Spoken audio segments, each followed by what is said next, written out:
Bounce Podcast, back at it again.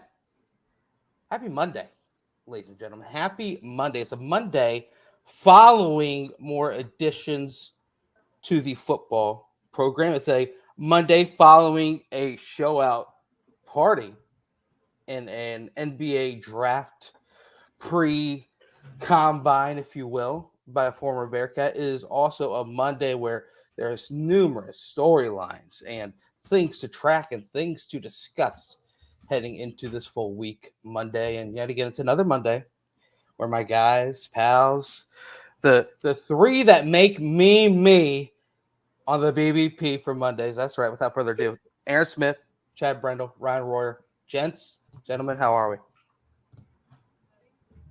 Chad? Hanging in there. Yeah. I'm hanging in there.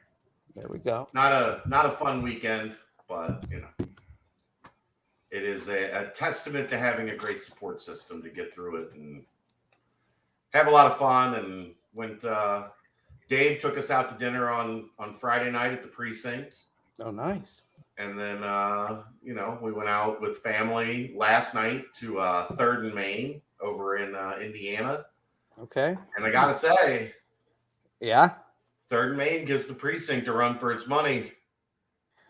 It was really, really good. Yeah, it's over in Aurora by Lawrenceburg, right by the casino. Okay. It was very, very good. So was the precinct, but 3rd and Main was in the ring. It was in the ring throwing punches.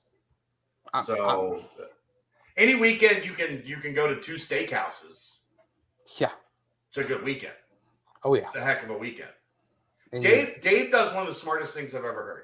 What's that? All he asked for Christmas are Jeff Ruby's gift cards. Fair. And then he compiles them, and then him and the wife go to Ruby's a couple times, for whatever. They got Ruby's gift cards, and they go, and they don't feel guilty about, getting dessert or whatever the case may be. You go, and you don't have any... that back of your mind, man, am I really going to spend $400 on dinner tonight? Right. You just go and you have dinner and do whatever the hell you want. So I'm going to start doing that. I mean, it's a smart idea. And it's a way to have a true Christmas in July, if you will. Christmas in May for this one. But Peter, we did not get the taste of Japan. I looked at it. I think it was like $600 for 3 cuts of meat. What is it? The $500 Wagyu it's 3 different A5 Wagyu cuts. Yeah. It's like $500. Interesting you bring this up because give me a cheeseburger. They still have the steak burro, right? Or is that at the main? Yeah, no, they still have the steak burro. The Taste of Japan's actually at 3rd and Main. Oh, okay, fair. Wow. Yeah.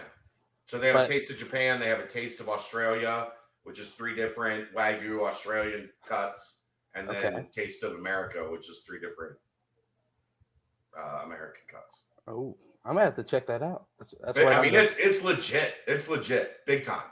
The way to and from. I was surprised. I'm pleasantly surprised. It's in an old refurbished house. It looks gorgeous on the outside. The design inside is pretty chill.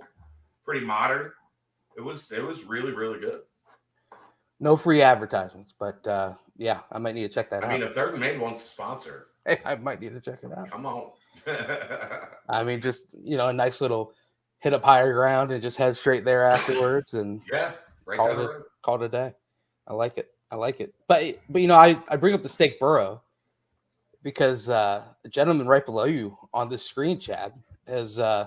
Man, he has taken the Twitter life by storm. Little headband Aaron, if you will, coming through in the clutch as headband Joey Burrow is kind of blowing up. So, Mr. Headband Aaron, your official statement on the theft of your look that you've been rocking for months now. Do you think when Joe Burrow got word of your look and how you pull it off, and they kind of relayed, hey, you should try it? No, I just figure his parents probably saw me around the streets of Athens at some point. Yeah. That's it. Yeah. That's it. Yeah. That's yeah. it. But I had a good Mother's Day. It was the first Mother's Day with having a daughter. So that was pretty fun, and got to follow that right up with the 9-year anniversary of my father's passing today. So take the good with the bad. Yeah. Take them both, and there you have facts of life. Yes. There you go. Facts of life. Still just right here for me. That's a callback. That's a callback. There you go. There you go. Well, good to hear, Aaron. Good to hear. Ryan, sir, you're muted, so go ahead and unmute. But how are we? Doing well. Had a good little weekend. Went up to Cleveland, saw the girls' family. Got one of the oldest Italian restaurants in Cleveland. Wasn't too good though. Wasn't a huge fan of it. I got the veal parmesan. Breading just was. They didn't bread it and cook it very well. It was kind of soggy, not to my liking. The pasta didn't feel homemade either. So I'd go with Pep and Dolores down here. Was better than it. And I love Pep and Dolores. Yeah, Pep is legit, but it still reigns king. Sunday sauce, the Sunday sauce at Pep and Dolores. Good stuff. Yeah, I know. That little Italy place is cool in Cleveland, though. If you guys ever get the chance to go, it's a nice little strip. Got a cannoli. It was nuts. Have I told you my cautionary tale on cannoli? Let's hear it. We went right after Kelly passed. Her family was all in town, and before her sister went back, we went to Buca di Beppo. And, just easy there was like 9 of us, easy to just get a couple entrees, whatever. So then we were getting ready to order dessert, and their cannoli, it just said 3 large cannoli. It was like, well, there's 9 of us. There were 2 options: a half sheet of cannoli or 3 large cannoli. So I ordered the half sheet of cannoli. How many do you think were in there? Half sheet of mini cannoli. 15. 30. Oh my God. They brought out a plate with cannoli stacked like this. It was insane.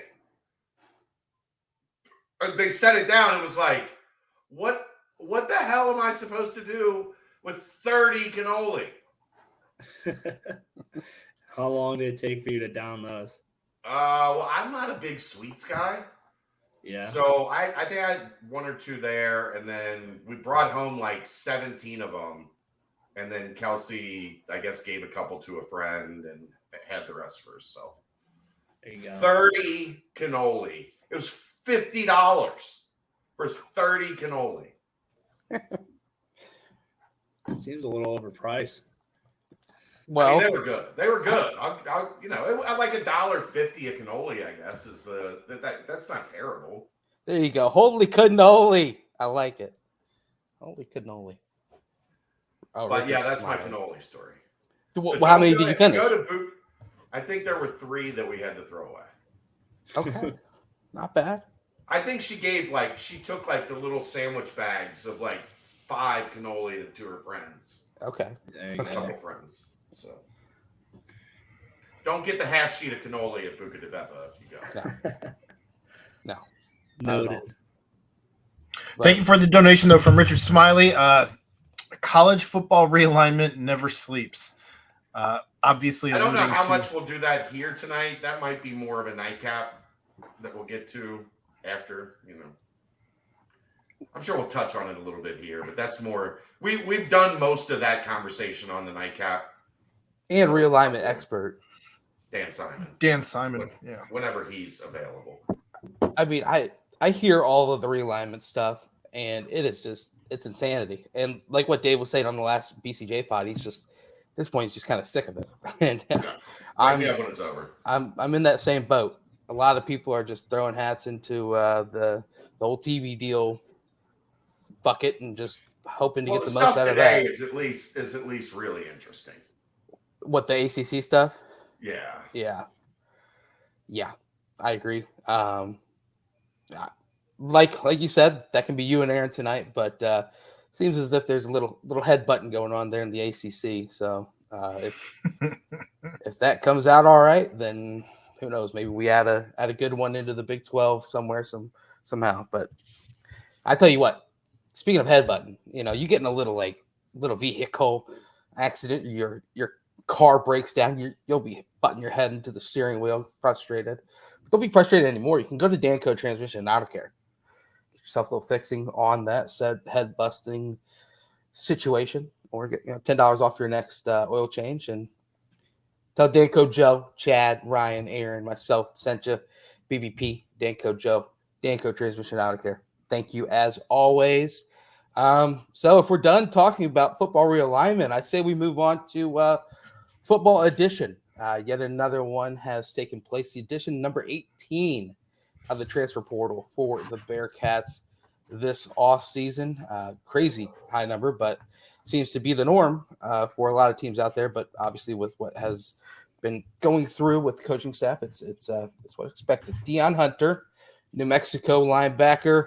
He visited on May 7th, according to his picture he posted on his Twitter line. Committed then May 12th on Friday.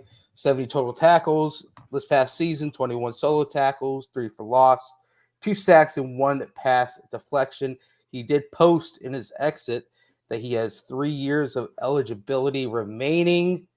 Gentlemen, anyone, we'll go around the horn, starting with you, Chad. Anything, your thoughts on the addition of linebacker Deion Hunter from New Mexico?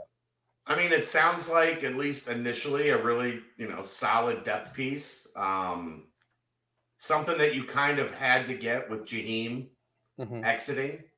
Very similar stats if you look at the two guys. Now, obviously, Cincinnati played at a little bit higher level of competition than New Mexico. But linebacker's so weird for me. Because I don't know, like we talked about this a little pre-show, and maybe Ryan can explain it a little bit more schematically, but they're listing Deshaun Pace as a defensive back now. He's officially kind of their nickel linebacker, which is a strong side linebacker, but that position, as the passing game has evolved right along with it. And then they're listing the weak side linebacker as a defensive lineman in most cases. So really, in terms of what they consider a linebacker, there's only 2 guys on the field that play line. It's just, Ryan, take people through it. Like the difference is it just a difference in terminology? Do you think there's a legit difference in how these guys are going to be used? Like, what's your view on hearing all these different ways that it's being discussed now, I guess? Some of it is a little bit of wordplay, but what you have is you have that guy to the boundary. You have that guy stand up to the boundary, less space to cover, so you can have him be incorporated in the pass. So you have like a half a linebacker, half a D lineman, and then you have DP, his position. It's not quite a linebacker, but it's not quite a safety. So you're like very similar to the sniper position. My guess is that we've had over the past couple of years with Fickle. And I'm glad you're getting to this, because it's honestly, there really is not much difference between what they're doing now and when Fick got here, when there was a sniper and a jack. Yeah, it's very similar. We didn't utilize the jack a ton in the past. We had like 1 or 2 calls. It was more first 2 years there was. Yeah. First 2 years there was. Like we didn't use the jack in the pass. He was called jack, but he was rushing like 99% of the time. Yeah. Yeah. The way they're kind of talking about it, the way they have it kind of set up, we'll have to see, but it seems like they want to use that jack a lot more than what Fickle used the jack for in the passing game. And that's fine, because it's just going to be things like flat drops or hot drops, just where he's going to take 2 steps at the tackle and then he's going to drop back. And that way you can incorporate it, so you can get a run pass read, and then you can go kind of play and kind of give some cushion, maybe for those glances, those RPO looks that kind of give troubles. So I think it's going to be a good balance between that jack and that star, right? Is that what it is? Yeah. Jack and the star. dog and the star. Yeah, I think they're supposed to like play off each other really well and kind of assist, like maybe one one might be rushing more, and then that means the other one's gonna have more pass responsibility. Just all depends on the look. But I think you're gonna see that the dog rushing a lot, but more pass coverage than we had back when Coach Fickle had the 4-man front. Ryan, I've compared this a lot to what the old 3-4 used to look like. Where you had your, a nose and then essentially 2 power defensive ends. You didn't really have like a Briggs. Yeah.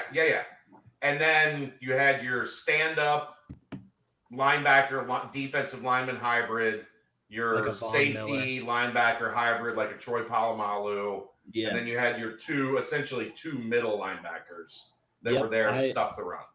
That's what I think. That's exactly what this is going to be.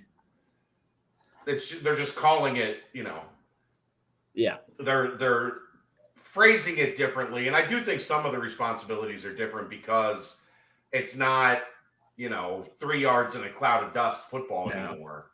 Yeah. But ultimately, to me, when I was watching it in spring ball, what I was essentially felt like I was looking at was a traditional 3-4, or if you want to consider that dog position more of a defensive lineman, like a 4-2-5. Yeah. And it's weight, because college football, you have all that space. You have they try to get the few guys. So, boundary and field, you have less guys to the boundary, more guys to the field.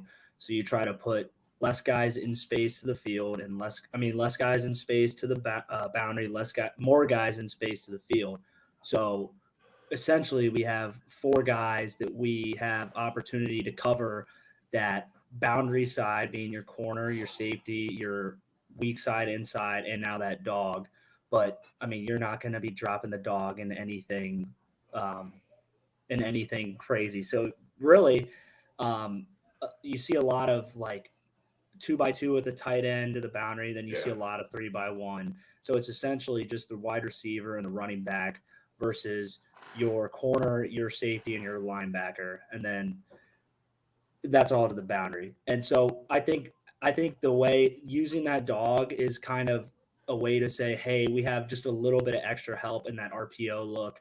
Because RPO is so tough, especially to the boundary. You saw that what Memphis did to us that in those back-to-back losses. They really kind of introduced that concept of boundary, quick slant glance kind of route to that boundary side. It really gave us trouble, and you just see that used a lot more all across the country now. So, and then to the field, that's going to be where you're going to get your athletes in space. You want to get open concepts to the field, and having DP there, I think helps because he still has that run stopping presence, because teams are still going to try to run zone read to the field, any bit of RPO to the field, and you need someone who's going to have pass, like screen block defeat and run block defeat in space, and can cover and get lateral quickly and gain ground to cover those lanes. And it just goes back to, they're trying to have 2 hybrid guys on each side of the field that can play both sides of pass and run, so that we're never like outnumbered, so to say, because that's the whole scheme of offense, is just like outnumbering guys just to get that little bit of extra space, whether it be for the run, RPO, or pass. So I like the concept because it does kind of provide a good line of relief against all that like bullshit offense is throwing nowadays. Was that some sort of special notification there? I turned the team ticker on. That'd be a great little like breaking news feature. That's the noise that the team ticker makes when you turn it on. Okay. I'll turn it on even though they don't pay for the BBP advertisement, but teamticker.com. Team ticker, where we're always ticking. So anyway, would you say in a weird sense, like not necessarily to the extent that college basketball and basketball as a whole is going, but in certain aspects, kind of like positionless football in that second level? You want to have some run stoppers, but you also need playmakers that can get in space and make plays as well. You don't need like the prototypical, giant backer. You just need someone who can fit a role and and track down ball carriers or track down passing attempts. Yeah, I think you still want to have some guys on your defense that can do that. Your Dante Corleones, your Joel DeBlancos, your Ivan Paces, but then you want kind of like those hybrid guys, kind of like what Jaheim was. Yeah. What you're seeing with Jackson, 44. What's his first name? I can't freaking remember. It's Dorian Williams. Or Jamal Williams? Jamal Williams. Damn, I can't believe I forgot that. Where his like pass rush, but still athletic ability on the D line that he can go drop back and do stuff like that. Deshaun Pace, where his versatility, it's kind of like that 3-man who's like 6'8", he can shoot the three, he can play defense, and he can do everything. But he doesn't really look the part of either of them, but he can do it all. So it's kind of like football. I think there's always going to be like those prototypical guys. You're going to need them, those anchors. But I mean, nowadays, like kids are just crazy getting like just taller, more athletic, faster, and bigger, way more. So it's just you're just going to see more and more of that, and it's good. It's good for the game, man. Makes the game exciting on both sides of the ball. Well, and I think it's good because you're forcing guys to learn to be more versatile. Yeah. Like I think guys, you can get stuck pigeonholing a guy into he's this or he has to be such and such height and such weight, and if he's that height and weight, then he fits into this mold and whatever the case may be. A guy like DP, like he can play safety, he can play linebacker, he can play nickel. Yep. Like now you're getting to actually see guys kind of show all the things that they can do, all the value that they bring on defense.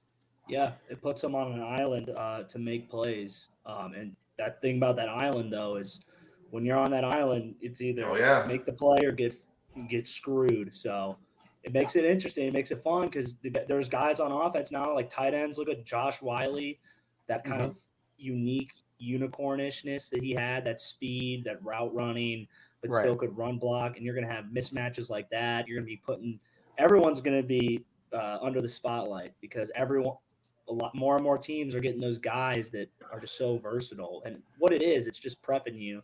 It's getting guys ready for the league because that's what all the league is. I mean, look at everyone. Every D lineman is versatile. Every D lineman can move laterally to stop the lateral run. Every D lineman can bull rush. They got hand moves. Every linebacker now is like 6'2", 237, and they can drop a two deep on a dime. They can run and stop a screen laterally. Every running back is catching the ball, lining up outside now. It's just everything. I mean, the game is just nuts nowadays, and the crazier it gets, what more and more better your players have got to be. So I'm excited though. I think this defense has a lot of firepower, man. It's got a lot of playmakers. It puts guys in good spots to make plays, but now you just got to go make them. I think we got a really good defense. And I think it's going to help us stay in a lot of games. So I'm excited. I'm excited to see how they use this scheme. Wow. Aaron, you got anything to add on Deion Hunter?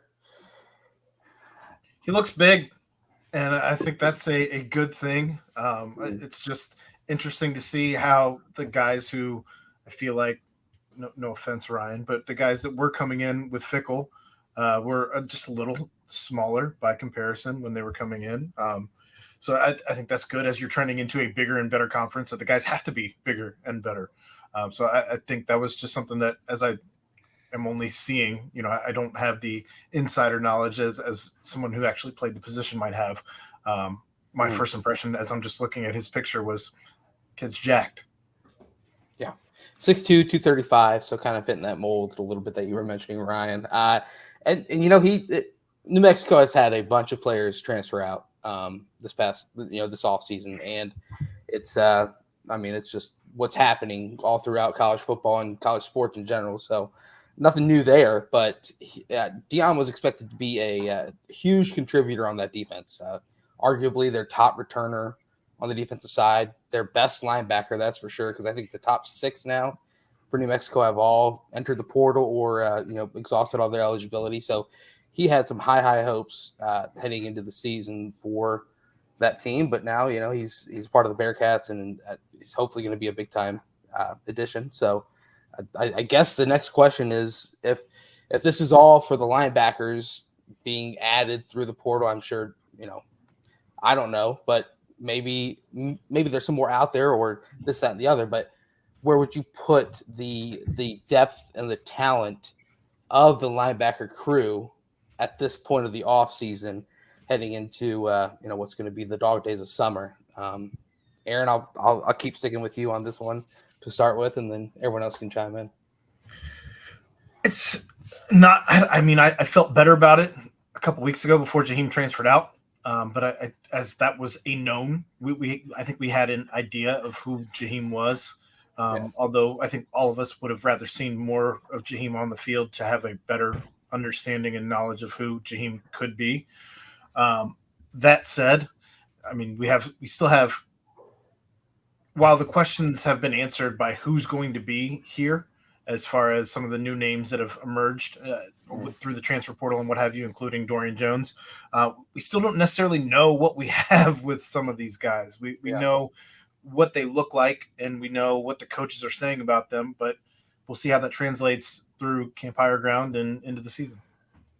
Yeah, so but the group right now, and it's, I mentioned that position list, and it's kind of weird because you look at the roster that's on GoBearcats.com, and it's got some linebackers listed as defensive linemen. It's got Deshaun Pace listed as a defensive back. So kind of the positionless aspect of it kind of shows through what they're officially listed at on the roster. But as of now, it'd be like Daniel Greshik, Jack Dingle, Dorian Jones. Then you have Jonathan Thompson, David Jones, Jamal Williams, Tyler Gillison, freshman Trevor Carter, and then now Deion Hunter. Chad, your thoughts on the linebacker corp if this is the final product heading into the rest of the offseason? Again, it's hard to I don't know. It's just weird because technically they're only listing 2 positions as linebacker. If Deshaun Pace is listed as a defensive back, which he is now officially a defensive back on GoBearcats.com, and you have Greshik, Williams, and Gillison, who are all playing that dog position, they're all listed as defensive linemen. So I know it's easy to look at that and say, man, they're really thin on linebacker numbers. Mm-hmm. But there's only 2 positions that are, the 2 inside linebackers. I know one's listed as a middle, one's listed as a weak side linebacker. But I don't know. I think they're okay. I don't think they're in a bad spot at linebacker. I think they really like what they've got potentially from Dorian Jones and from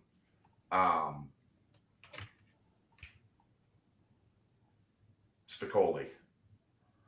Dingle. Spicoli. So I think they're in a good spot there. Huh? What? I think it's easy to look at it and be concerned because it looks like there's not a lot of linebacker depth, but in actuality they're okay there.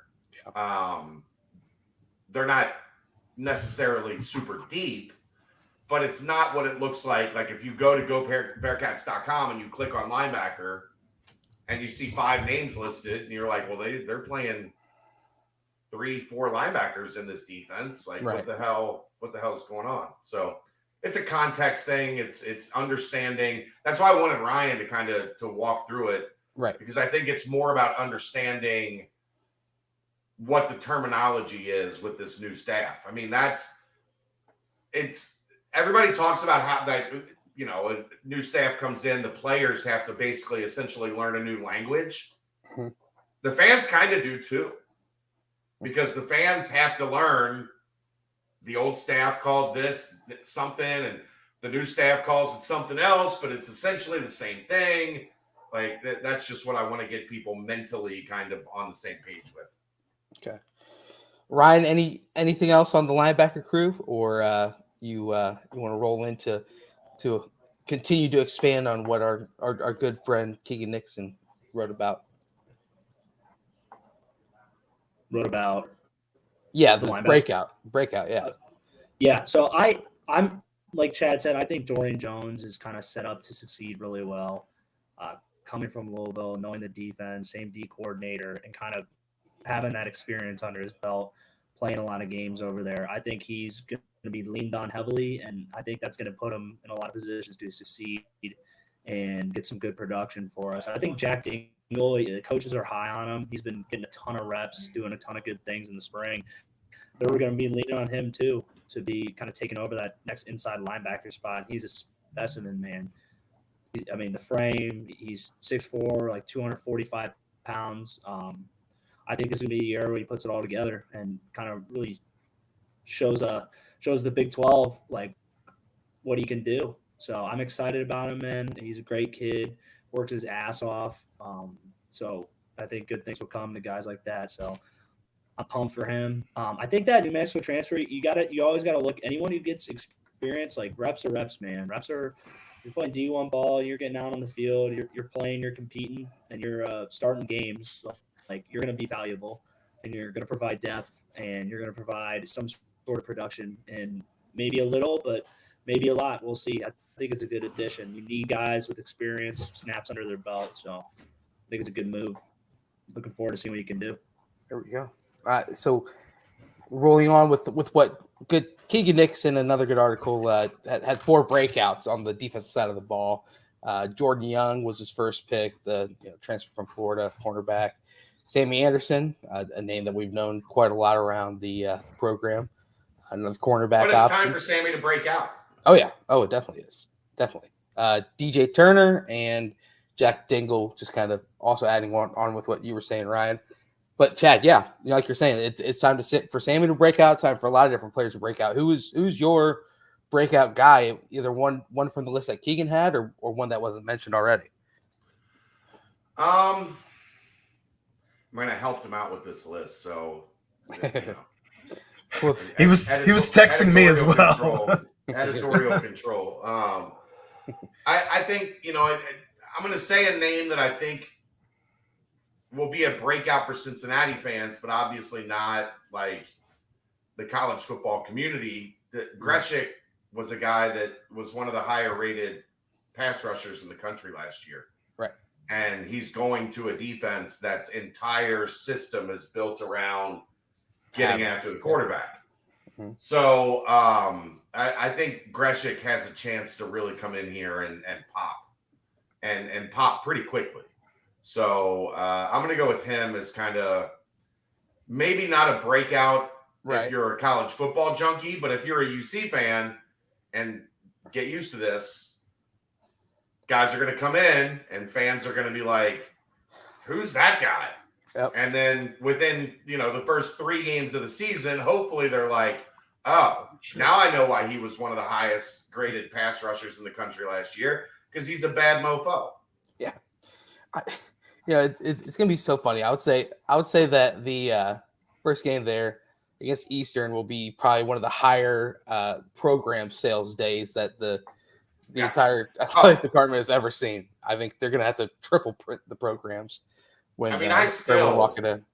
Just because of everything that was going on and I wasn't there every day, like every time I came back, I would miss a day and I would come back and I would flip like that's usually the first 3 practices for me is just like learning the new guys.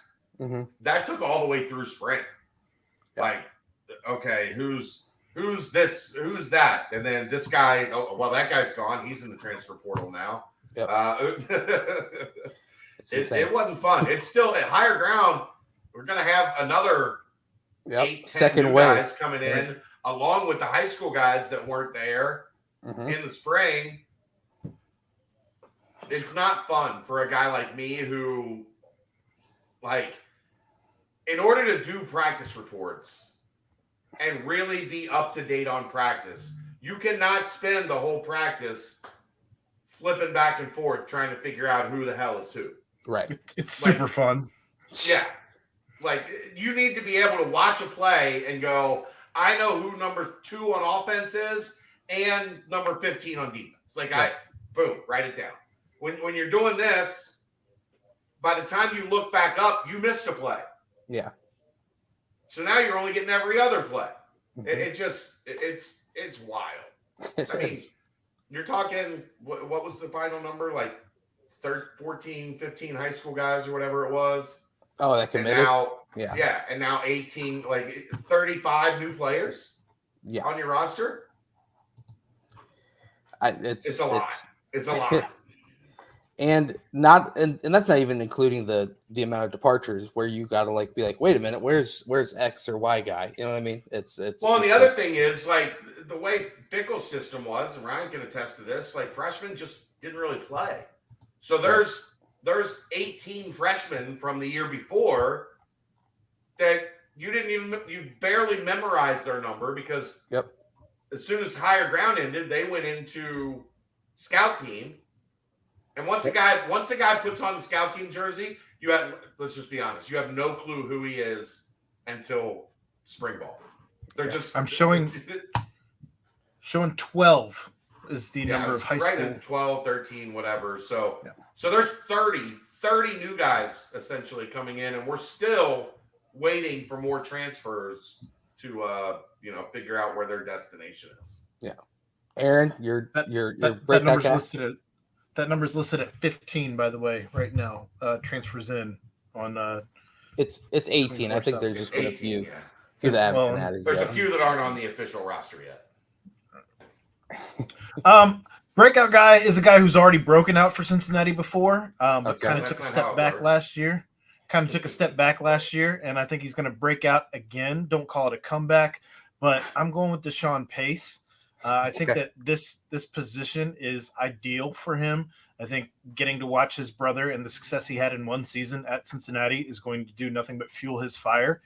And I look for him to thrive in this defense. He's already talked about how excited he's been since the very beginning, since the coaches got here. He's been one of the most vocal in how excited he is about being in this defense. And that's crazy coming after Luke Fickell left, because Luke Fickell was a defense guy. But I'm excited to see what Deshaun can do in a roaming linebacker safety type style. So I think he's got a real opportunity to shine once again in the red and black. Okay. Ryan, you're muted, but who you got? Breakout. I kind of did a little I went a little hard on this one. So I kind of looked at the transfers because no one really knows who they are. And Chad mentioned the D line, and Jordan Young has been mentioned a ton. I think those guys are going to stand out immediately. They're going to be impact players immediately, production immediately all year, and you're going to be wondering, like, you'll know after their first game, like, who's that guy? And by game 2, you're like, oh, that's so-and-so. Like, there he is right now. And there he is again. And then I mentioned him before, Danco. I think he's going to step up big. I think he's going to be a new face. Because kind of like Dorian Jones, people know who he is. They know he's coming from Louisville. He's played. But if you want to look at someone who might really break out and stand out, that's a new name, a new face, I think Dingle is going to be that guy for linebacker. I think, like, I kind of agree with Aaron's take on Pace. He's going to have like a breakout, standout year because kind of took a little break from it. And I think him and Threats kind of was like showing what he could do last year, like flashes of just violence and very just reckless abandon. I think any guy with that kind of just knack and nose for the ball and for contact, he's going to have a breakout year too. I think there's going to be a good 1-2 punch with them in the secondary. And then, filling in with Jordan Young, like I mentioned before. So, and then I got to just say that we know who they are, but I think they're just going to be standout all year, Briggs and Corleone. And I think Corleone is just going to dominate. I think that's going to open up a lot for Briggs. And everyone knows who he is. He's been here. He's done great. But I think he's going to have an even better year because I think people are going to freak out about Dante. And I still think he's going to maul all year long, though. So just we know to be out on the lookout for now number 2, the Don. And that's going to be a sight to see. And then Briggs down in the big 0. So what the? they're gonna be standing out, just looking like insane, massive dudes. So I mean, those single-digit numbers on those big dudes just make him look even bigger. It's just like you look like a monster. But all good picks. I'm gonna go with the non-starter. someone who I have constantly seen flash throughout practices in the past and things like that. But maybe you mentioned with a new scheme, a new entire coaching staff, that maybe it's just a switch in coaching, a switch in schematics that leads to a guy being able to show what he can do and kind of take it to the next level. And that's why I'm picking Jamal Williams. He made plays at the last spring game that Aaron and I went to that was in the bubble. He was making plays this past spring game. It's just a guy that he never really saw the field with Fickle, because obviously there were a lot of players ahead of him, and even now he's going to have players ahead of him. But just the way that he's making plays, and then when you listen to a coach kind of mention him in press conferences, and you kind of mention him just kind of out of the blue as like, yeah, Jamal was really stepping up too. That's when you know that it's kind of in their brain, hey, we got to get, figure out a way to get Williams on the field a little bit. And with the amount of, pass rushing and things that they do, that this new defense will do, I'm hoping that he's in on a couple of the big plays. So Jamal Williams was my pick. Brian Threats was a close second. So there you go. Such a good problem to have with the defensive end, though, between Phillips and Watley and Briggs and Williams. And the D-line's stacked. Yeah. Deep. Rob Jackson, the coaches were mentioning him a little bit. Maybe he's finally ready to put that massive body into some work. I'm excited to see what that defensive line has to bring this year. So yeah, definitely something to watch out for. But yeah, there's our breakouts. Good job, Keegan. Go check out that article if you haven't already on BCJ. Kind of further rehashes what we were mentioning here, but he's only been here a week and he's providing very good value. There you go. See, that's all that matters. Do you guys think also this might be Trevor Carter is the only linebacker listed that was a new incoming freshman with the amount of roster turnover and everything. Do you think this might be a situation where you do see the true freshman getting more burn, or I'd have to see him at right, exactly. Actually, if you want to name like a deep cut, I'm still a huge Jonathan Thompson guy. You are. I have been a Jonathan Thompson guy from day one. The minute he stepped on field, he made plays at camp every day. And then this spring, he was right back doing it again, mostly with the twos. But I'm a big Jonathan Thompson guy. I think eventually, and maybe it's this year if he's got to step up at some point in time, but he's just one of those guys that's always around the ball and always has himself in the middle of the action. So I'm very much looking forward to more from Jonathan Thompson. Anything else on the current team, guys, before we roll on to the next topic? Let's keep it popping. You know what we could do? What could we do? A little time stamp? We could timestamp. Brought to you by Quick Paper Supply, your locally and family-owned restaurant supply company for all your non-food products. Quick Paper services over 150 restaurants with weekly low minimum next day deliveries, providing a wide range of food service products from to-go containers, cups, custom printed products, eco-friendly, and much more. They also have cleaning and restroom supplies for all your janitorial needs. Call our guy, Nick, 513-470-2029 and reference Bearcats for 20% off your first month of purchases. Boom, baby. Just kind of scrolling through Twitter at Jake Wheelock, who's kind of been a bit of a trailblazer for this class, if you will. It seems like he's been pretty active on the social medias, at least, trying to continue to build that 2024 class. He did just tweet saying it's another great day to be a Bearcat. So, and that was at 8:15. So we'll have to see what comes of that. We might have to turn off that little ticker and turn it back on for a little breaking news sound, but we'll wait and see on that one.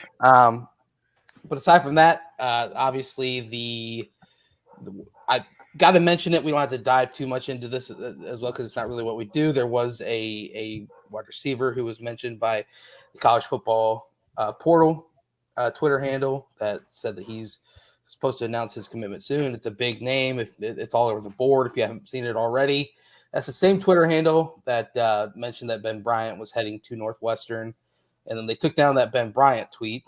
This current tweet I'm mentioning is up still, but and then the next day Ben Bryant did commit to Northwestern, transferring. So a name to watch out for there, obviously, but not quite our style to quite ruin that. But you can put the pieces together, if you will. Outside of that, I mean, I've heard good things. Okay. I just the kid hasn't, until it's official, it's not official. Right. So, and it's a guy that I hope they get because he spells his name how it should be pronounced. We're just gonna leave it at that. Yeah, I mean, it is always so weird how it's like that is how it should be spelled, but who knows? Who knows? Aaron, you got no comment on that, huh? No comment. None. The current there's a press conference tomorrow that I'm going to. Oh, okay. Do tell. One person speaking at the press conference is a friend of the Bearcat Journal Network. One Brian Fox, who is the head of the Cincy Reigns Collective. Mm-hmm. The other entity and who will be hosting the event is the Rheingeist Brewery. Okay. So, maybe some interesting tailgating news coming out of tomorrow's festivities. I will be there. Keegan will be there. We will have coverage, and maybe there'll be samples of whatever is happening. I hooray beer. Yeah, things that I've thought about since I've been seeing that news circulate is that I don't drink a lot of beer, but believe me, there will not be many more dollars going to any other beer than what could possibly happen if it is announced tomorrow, the way that I hope it is. So if it's what we all think it is, it's about damn time. Like, I don't know how you just didn't hop on this 5 years ago when craft beer. UC has a president that because doesn't the collective, the brand associated with beer. The collective is its own entity, so they can do whatever they want. I mean, I've got a new favorite beer, and I don't even know what it's called yet. That's crazy. I mean, shoot. Don't even know if it's real yet. Yeah, exactly. Just let me buy it and buy enough where I've got some that just goes old because I have too many. So it'll be fun to see as that slowly comes out tomorrow. Chad will be on top of it as always. And hey, B Fox, let the news flow, if you will. How about that? But some current Bearcats in the NFL. Aaron, you're going to be pretty busy with the Twitter hashtag this upcoming season because there are a glutton of former Bearcats that'll be in the NFL now. But the numbers did come out for the Bearcats, and all three draft picks from this past draft have signed. That's Josh Wiley, Trey Tucker, and Tyler Scott. They all each signed.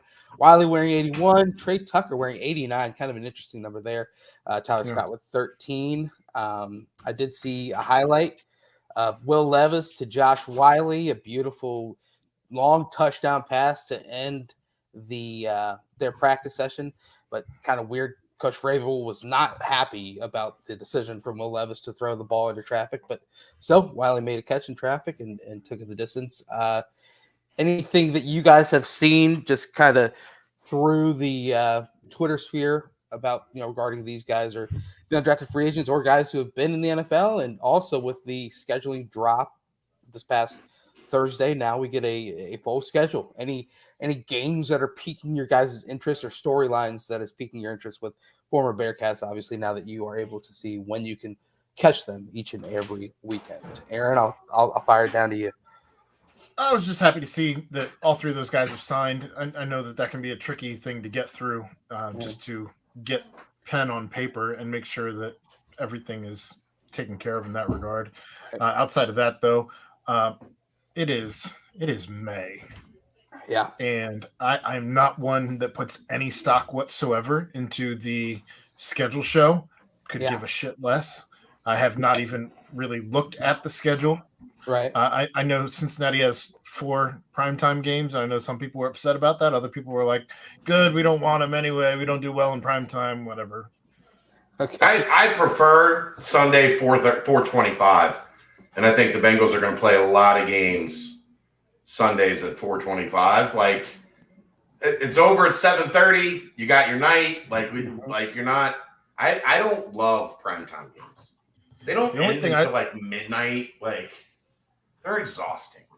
And if your team loses, then you go to bed angry, and you're just like, but go ahead, Aaron. The only thing I saw that bothered me was announced today, where they said that Peacock was going to be hosting a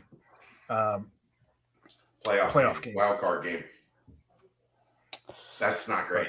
Go get your subscriptions, baby.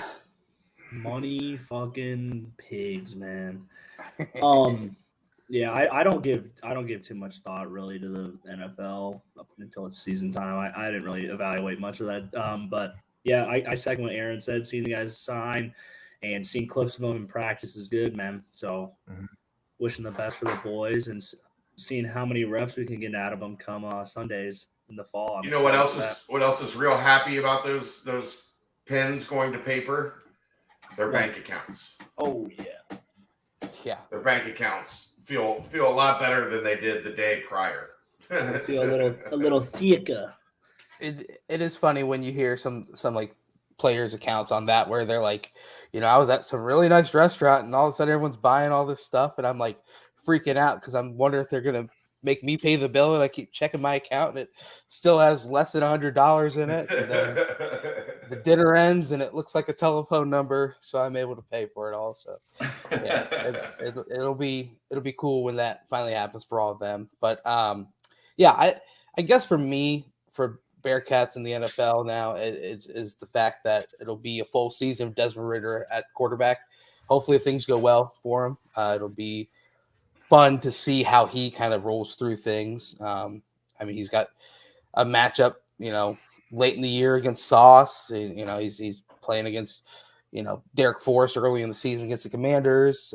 You've got a Bears against the Bengals. Yep, you've also got a Bears Raiders game early in the year. Trey Tucker versus Tyler Scott. You've got Falcons Colts on Christmas Eve. That's Ridder versus Alec Pierce. So, and that's just the past 2 or 3 drafts. And obviously you've got the Kelseys and all the Bearcat vets, I guess you can call them now. But there's going to be a lot to track come Sundays. And that's only a good thing. Only a really good thing. Anything stick out to you schedule-wise, Chad, or is it kind of a much to do about nothing until it starts to get a little closer to the time? I don't care enough. Right. At this point. Well, I guess we can talk about the schedule reveal videos. I mean, there's one that was absolutely phenomenal. If you guys saw those at all on Twitter, the Tennessee Titans. The Titans one was funny. I didn't really watch any of the others. Oh, it's hilarious. Yeah, absolutely funny. Hilarious. Did you see that one? Ryan, you're muted. I didn't watch the video of the Titans, but I saw the weird ass Cardinals one with Kyler Murray. See that one? Just weird. Just like threw the ball at the camera, and then the camera, I guess, was supposed to be like a person. It's like, you all right? You all right? He like lifts him up, and then it just like shows the schedule on the screen. I was like, that was idiotic. Weird. Yeah. The Titans one, Ryan, they just went around with the logos and asked drunk people on Broadway like who they thought the team was associated with the logo. Yeah. And then they took the funny ones and made a video out of it. Oh, it's hilarious. Like one is the Chargers and the guy goes, "Oh, that's Lightning McQueen." And so like it plays the dun, dun, dun, dun, and it's like week 3 against Lightning McQueen when it's just Chargers, really. But I highly advise you to go watch that if you haven't seen it already. It is hilarious, absolutely hilarious. But that's NFL chat for the day. But a lot of Bearcats to track. It'll be exciting to see as they continue to do what they do. What is that? I'm not too sure. someone's ice machine making your ice. air just kick on, Ryan? I don't know what's going on, dude. I'll mute myself. I've got 4 12-year-olds on the other side of this door right now, so I'm going in and out. There you go. My computer's being weird too tonight. Apparently, they've decided now is the good time to make chocolate chip cookies. Ooh. So they're all in the kitchen making a pan of chocolate chip cookies. Hey, at least that gives you something to look forward to. There's no way there's going to be any chocolate chip cookies left when we get done with this podcast. Dad, there's 4 of them. It doesn't stop you from going to go get a drink in the middle of the podcast. Get up and go get you a cookie. Snag a cookie. Yeah, you got to pay the dad tax. I mean, it's like the dogs. You got to pay the cheese tax to the dogs whenever you. Yeah, there was a bacon tax. We did brunch at my house yesterday, and somebody was walking across the middle of the kitchen, and Tiger was right there. Like, hey, you're in my kitchen, and you got a whole strip of bacon in your hand. Yeah. I'm entitled to at least 27% of that piece of bacon. Right. You got to pay the bacon tax, Yeah. That just is what it is. Before we move away from football, Aaron and Chad, you guys you already kind of had your thoughts on this topic, but feel free to chime in even more here. But Ryan, were you able to see the indoor practice facility renderings and hear about the groundbreaking date? It's coming on May 23rd. And I tell you what, it is unbelievable. And like you were saying, Chad, it completely exceeded my expectations in an extremely good way. Ryan, I want to hear your thoughts on the new IPF renderings and just the whole thing altogether. It looks amazing.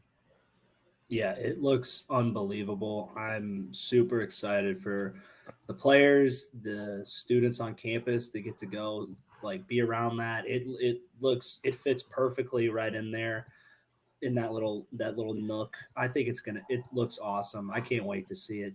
Hell of a job by Cunningham, by all the people in athletics that's getting this going and getting it looking like this. I mean, that is just phenomenal.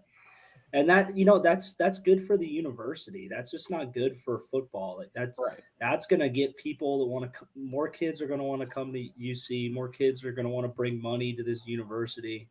I think they knocked it out of the park. Cause I can't tell you how many times I'd walk, cause I lived on Jefferson. So you had to walk down past the bubble every single, whether I was going to class, whether I was going to football, leaving practice, leaving class, I was walking past that eyesore every single day. And if I could have this just right there at my disposal, it would have made my amazing experience even more amazing. So I'm super stoked for the guys, and I just can't wait to go check it out once it gets finished. But hell of a job by Cunningham and the athletics crew. Well, I know you're an engineering guy, not necessarily an architect guy, Ryan, but how well did they use this space? They utilized every inch of this space for this facility. Yeah, it looks like it, because when you look at kind of the area, it's damn, you could barely fit a football field in there, kind of how that was laid out. So I was a little concerned. I was concerned and curious how they were gonna, build this whole facility kind of into that little area. So I'd love to be able to see the whole layout, the drawing layouts, to be able to really comprehend the true size and reality of what they're doing here, because you only get so many angles, but it is impressive. It almost looks like it's the football field where the bubble used to be, and then they might have added either 2/3 of a patch on the side of that as well, maybe. So they might be taking out more than I thought, but there's all there really is over there is 2 academic buildings and then the baseball stadium. Then it's just a bunch of freaking concrete leading up to Fifth Third. So, right. It's just it wasn't really being used. So I think it's great. I'm pumped.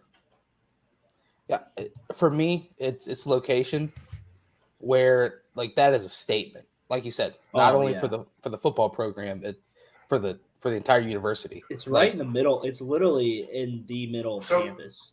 My understanding is like the windows right here are all down Jefferson Avenue. And then the windows to the right of your screen are all down Jefferson Avenue. And then to the left, the baseball stadium is on the other side of that wall. So this would be the walkway in between the baseball stadium and the performance facility. Yep. So and then you see just kind of trying to give some context, and that's Jefferson. Yep. Right there. That's the old stomping grounds. And then compared to what it used to look like when the bubble was up, it's a little bit of an upgrade. Oh yeah. Then you got Dirty Daniels pointing right at those windows right in front of us. Remember when they used to complain? The professors and Daniels would complain because the music was too loud at 9 o'clock in the morning. It was the AA CRC.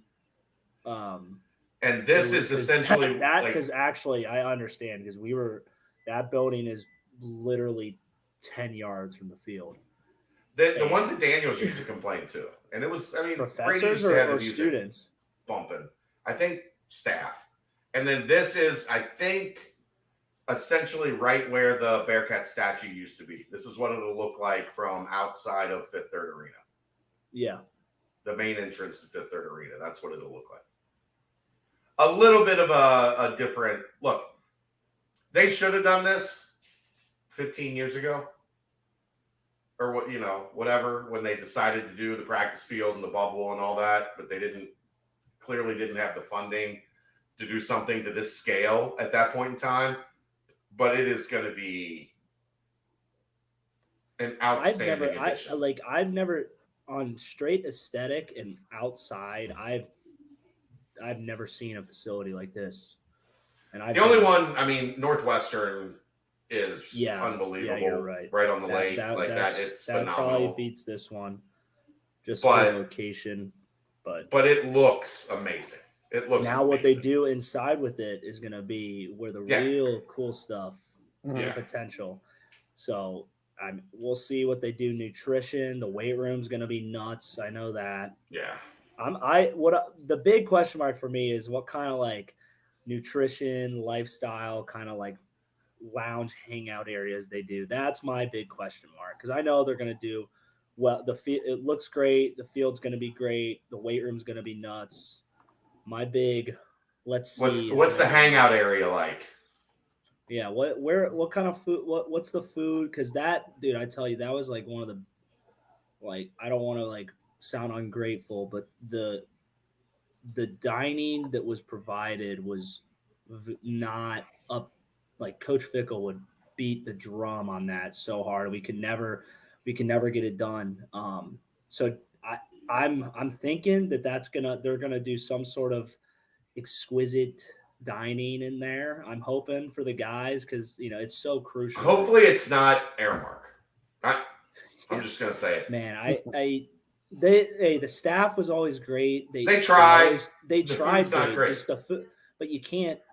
If you're cooking shit's gonna taste like shit, Right. And you could try so hard. You could be Gordon Ramsay, and it's still gonna taste terrible.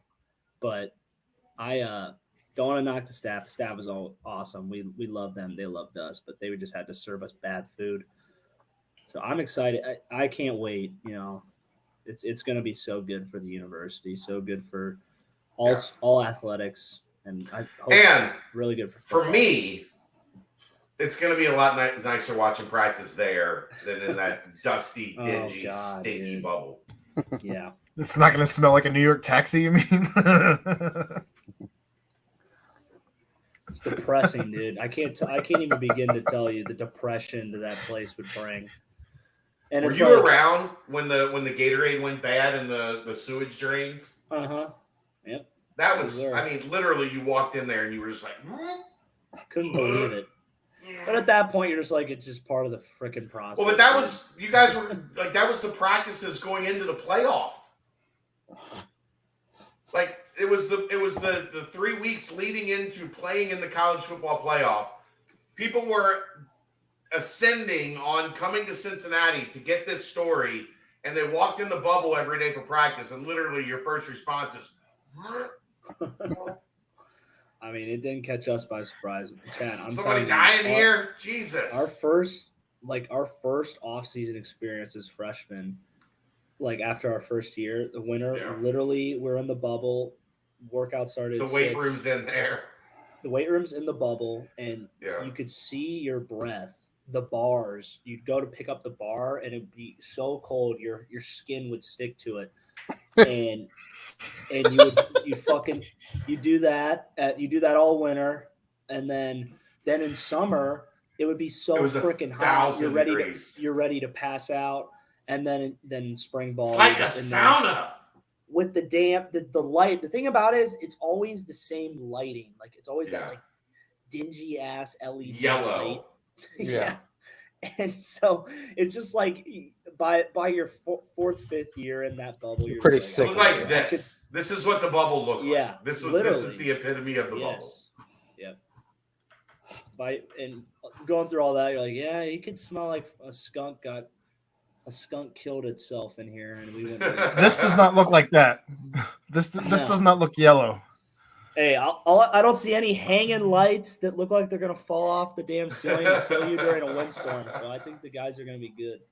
And a real field goal post to actually kick through instead of that boy Bryce Burton. That hanging net one. That they had in the bubble.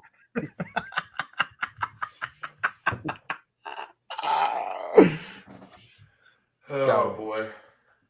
I mean, it's beautiful, and it is like you said, Chad. It's not really necessarily catching up with everyone else, but in a sense, it kind of is. A lot of the P5 programs have something similar to this, and Cunningham mentioned it in the write up about it. Just the fact that this is what you need to have at that Big 12 level, and they did what was needed to make it happen, and it's happening. It's beautiful. Is the roof high enough for the kickers and punters? They can go outside. They'll be fine. There we go. There we go. But it's it'll be talk enough. Yeah, it'll be talk. You can talk. You'll be able to talk in there. The punters will be able to talk if you win. Shout out, of course, to the Shakely family. They have. That's his fault for making the mistake, Aaron. What the talk enough? A little typo for T-Win. Give him a hard time. It works out, but yeah, it's beautiful, and they did a great job on it. And now it's just time to execute the plan, if you will. But especially Aaron, you mentioned the fact that like it's a big architecture school. Like all of the buildings are awesome around campus. This just adds to the allure of the campus itself. That DAP is incredibly impressive. I mean, we got so many smart, creative, talented students there, the great professors. If you guys ever get a chance to swing by with their like end of the year shows, dude, it's some really, really cool, impressive stuff. They do great work. And so that like the fingerprints of that dynasty is all over the university. So that has nothing to do. The endorsement has nothing to do with you having a DAP degree, right? No, mine's not that, man. Oh, really? CIAS, College of Engineering and Applied Science, baby. Hey, our building is one of the ugliest on campus, next to the Crossley Tower. It looks like it was designed after a car engine. It looks like, what was that? You know that movie, the robot Disney movie, where all they do you know what I'm talking about? What, Iron Giant? No, it's like the every character is like a robot, and it was like the evil guys, like the big fat Wall-E. No, what's it called? Somebody help me out here. Short Circuit with number Johnny 5. It's like they look. Johnny 5 is alive. Let's go. I don't even know what it's called. They ride around in like a Wall-E. No, it's not Wall-E. Hold on. I mean, Wall-E was a great movie. Wait, is it? I'm glad you caught the robot. Oh, it's robots. Yeah, you're the only one. Robots is what it's called. It looks like it was made by the robots design team from Disney or whatever. Okay. The 3 Short Circuit movies were always on Fox in the early 90s. Like every Saturday, there was a Short Circuit movie on. I tell you what, Wall-E is a tearjerker. That's a good movie. That's an emotional movie, Wall-E. It really is. It really is. But yeah, I mean, speaking of tearjerker, I saw that post by Go Bearcats come up, and I said, "Wow, a little dusty in here. They did it. They finally did it." But it's beautiful. So that is talking IPF, and talking IPF we did. Ooh, Ryan, there's some disagreement here in the chat. The engineering building is epic. With everyone has an excellent opinion. Architectural statement. My taste is a Purdue engineer said this. I don't want buildings looking like object. Like I don't know. I like more. Some say the indoor practice facility looks like a caterpillar. Yeah. Well, it's going to turn that team into a butterfly, Chad. They go in there, they cocoon. Looking like objects, but that's just my taste. You know? Go into the cocoon, get to work. Caterpillar turns into a butterfly. Dominate on Saturdays. How about that? There you go. Full circle. Lock and load. Such a nerd. D Nems, yes, you did miss Dan Simon. All right, let's go ahead and timestamp this. We'll roll into basketball, and then we'll hop in that mailbag. How about that? You're not the boss of me. I guess I'm not. Quick Paper Supply provides mostly disposable restaurant supplies for products like to-go containers, cups, pizza boxes, to-go bags, can liners, napkins, etc. They've been open since 2009. They're one of the largest minority-owned companies in the city. They provide a wide-ranging product covering food service, like we said, to-go containers, cups, custom printed products, eco-friendly, much more. They also have cleaning and restaurant supplies. For all your janitorial needs, call Nick, 513-470-2029, and reference Bearcats for 20% off your first month of purchases. Boom, baby. I guess since the last BBP, Aaron, did you have any? Wait, I do, actually. I wanted to throw this before we go any further, because this was the weirdest thing for me. Sauce was on the cover of Sports Illustrated this week, and this picture is creepy as shit. His hands are just covered in chocolate sauce. I think it's barbecue sauce. It's probably his secret sauce.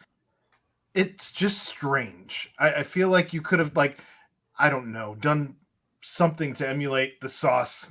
Maybe a chef hat. But I don't know. It's just strange. It looks really weird. Compared to all of the other Bearcats that have been on the cover of Sports Illustrated, this one is very weird. Weirder than Danny Fortson shirtless with a map on him? Yes. Okay, fair. I don't think it's. I don't know. I don't really care. It's got his face on it. That's kind of the key. Oh yeah. I mean, that's just the further takeover of one Sauce Gardner. I feel like you could have had a wing of some sort to make it not look so strange. Fake John Goble says it looks murdery. Rachel said it looked like something completely different that I don't want to get into. But it's a weird picture. It's a weird picture. Yeah. I don't think it's that weird. Sauce Gardner, baby, on the cover of Sports Illustrated. The sweetest thing. Is that what that says? The sweetest life of. Sweet life. The sweet life of Sauce Gardner. A little play on words. Sweet life of Zach and chocolate sauce. Ryan's favorite. It just looks like he dipped his hand in a chocolate fountain. Chocolate sauce. Yeah, I think it's sauce. It's wing sauce, not chocolate sauce. They're not using sauce. Like they don't. BW3s ain't paying Sports Illustrated. I mean, everyone knows, though, it's wing sauce. It's not chocolate sauce. It's wing sauce. It's whatever he puts in his little... Yeah. It's whatever he puts in his ice sauce. That's what the thing should have been centered around, was the bottle of sauce. Yeah. Like maybe him pouring out the small sauce. Yeah. A little sauce coming out of the Jets made sure that was not a thing. The Jets logo is prime and center there. Yeah. True. But yeah, that's everybody agrees it's got murdery vibes. It looks like a Dexter promo. Well, that's is that recent enough for you guys? Do you guys get Dexter?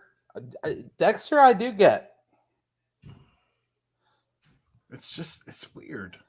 Dexter, I agree, though. It should have been if you had the chain, maybe it's less weird. Or if he's like pouring, like has the bottle like pouring into his hand, and even if he has his hand as covered as it is, it would make more sense to me. But this is not that. My boy Sauce, good guy. And that's talking Sauce Gardner. We're gonna probably do it every single week from here on out on the BVP. Because there will be something to talk about every week about Sauce Gardner. So Ryan exited stage right. He's like, well, it's egg 30, so I'm out of here. I ate his liver with some fava beans and a nice Chianti. I'm here, man. I'm filling up my water. We know how it is. Hey, boy. All right. They missed the Silence of the Lambs reference, too. Fair. Can't win them all. Kids. Well, since we last spoke on the BVP, Sauce Gardner did find himself on the cover of Sports Illustrated. Take it as you will. Can we get to basketball? I thought this was going to be a short show. We're at an hour and 20 minutes, and we haven't started basketball also, Mike Adams-Woods entered the portal, opening up another spot on the roster, scholarship spot. He committed to St. Bonaventure. The Bonnies got a retweet from one Adrian Wojnarowski on his commitment there. Obviously, there's connections with Adrian to St. Bonaventure, but outside of that, gets to go play with his Syracuse hometown buddy, Charles Pride from Bryant. I think it's a pretty good landing spot for Micah Adams-Woods. Tip of the cap to everything he did for the Bearcats, and best of luck to him. Anything on the whole Micah saga, if you will? Guys, you kind of touched on it for the most part, Chad. I've given my thoughts. I've said a lot on the board. Yeah. I think there's a lot of promises being thrown around that places have no intention of keeping. I'll keep it at that. There was a great article on the football side of what I'm talking about in The Athletic. But ultimately, I think you're right. I think Micah found a really good spot for his final season of college basketball. And he was a good dude. He gave 4 great years to the university, and I wish him well. Yeah. Aaron, nothing else? I mean, I don't know that I've really got to talk too much about it at this point. But I think the kid got, and that's unfortunate. But I was stunned. I did not expect him to enter the portal when he did. I did not expect him to leave UC at any point. I did not expect him to go to St. Bonnie's when he did. And these are the perils of entering the portal or listening to people that are not your coach who is in charge of you at the point in time. And that's kind of how that goes. You know, you have those conversations and you get to know what your coach who is in charge of you is telling you. And you have to decide as a grown-ass man if you're going to listen to him or not. And I'm not saying one way or the other that he wasn't listening to Wes Miller, but it's just a matter of how much you trust your coach. And it sounds like he was listening to other people, and so it went. Yeah. So that's that. I do think St. Bonaventure is a good landing spot. A10, it's good basketball being played in that league. Then it's the ability to also get a little closer to home and finish up the college career there, and then you just keep going from that. And aside from that, it does open up a spot, which then now leads to the discussion of the most talked about picture taken in the Bearcat world since the shoes of one Luke Fickell next to a private jet, if you will, would be that of Aziz Bendago at CVG. Finishing up a visit to the Bearcats, and you know what? It seems like it's a ongoing recruitment. Obviously, there's some obstacles, if you will, for the 2 transfer undergraduate players. So something to continue to watch out for there. But seems as if it's a recruitment that the Bearcats are fully in the thick of. And anything, Aaron or Chad or Ryan on the Aziz picture and everything that has happened since? I have been not on Twitter a ton of late. I didn't know there was even a picture. That's where I'm at. Okay, it was on the board, and then it was mentioned that he was at CVG. Chad has currently logged off, probably checking. He's probably going to get that cookie, making the educated move of going to snag a chocolate chip cookie before all the chocolate chip cookies are gone. So I don't know. The one thing that still concerns me with Aziz is even if he does end up here, you still don't know if either he or what's the other forward center that came in. We just don't know if either of them are going to be available this year, if they're going to be granted the eligibility right away. Thank you, Reynolds. Yeah. So Jamil Reynolds fits into that as well, and it's we mentioned on a previous BBP where it's the main thought of that is with the amount of players that actually fit that criteria is lower than truly anticipated. So the NCAA could make their first big statement by slowing or halting this sort of a transfer. So that'd be something to track there. But Chad, sorry, there was an outburst in the kitchen. I have not been listening. Did they screw up the cookies? Did you eat a cookie? No, they already ate the first tray of cookies, and now there's a second tray of cookies being made. Incredible. Yeah. Incredible. And then there was orange juice spit all over the floor because one made the other one laugh, and then there was a puppy trying to lick up orange juice off the floor. Ooh. It's chaos on the other. There's legitimate chaos on the other side of this wall. Okay. Aziz, are we talking about Aziz now? Yeah, I said the picture heard around the Bearcat world since Luke Fickle's 2 shoes in front of a private jet. He was here. To my understanding, at this moment, he is not taking trips anywhere else before Thursday, and that's important because Thursday begins another dead period where there's no visits for the next 10 days. The only other schools I've heard is somewhat involved are Illinois and Michigan. And I don't get a lot of sense that there's a lot of Jews there. I have heard there are others sniffing around. So we'll see if anybody else can make a late push. Ultimately, I think by the end of the week, we should know one way or the other if it's going to be Cincinnati or this thing is going to play out for a while longer. Because I don't know if he's going to go somewhere else. It's going to have to, the wheels are going to have to go in motion fast. The difficult part is this is a quiet kid that doesn't broadcast his life on the internet.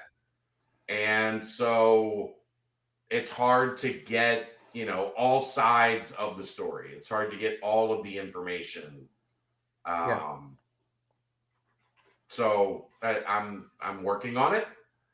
And from all indication, the visit went well. Everything is good on that end. We'll just see if I think the waiver is probably you're taking a giant risk if you have Aziz and Jamil Reynolds and neither of them get a waiver. Right. I think you feel incredible about where you're at your first year in the Big 12 if both get a waiver. Yeah, for sure. If you get one of them, you still feel really good. Mm-hmm. Yeah. If you can't get either,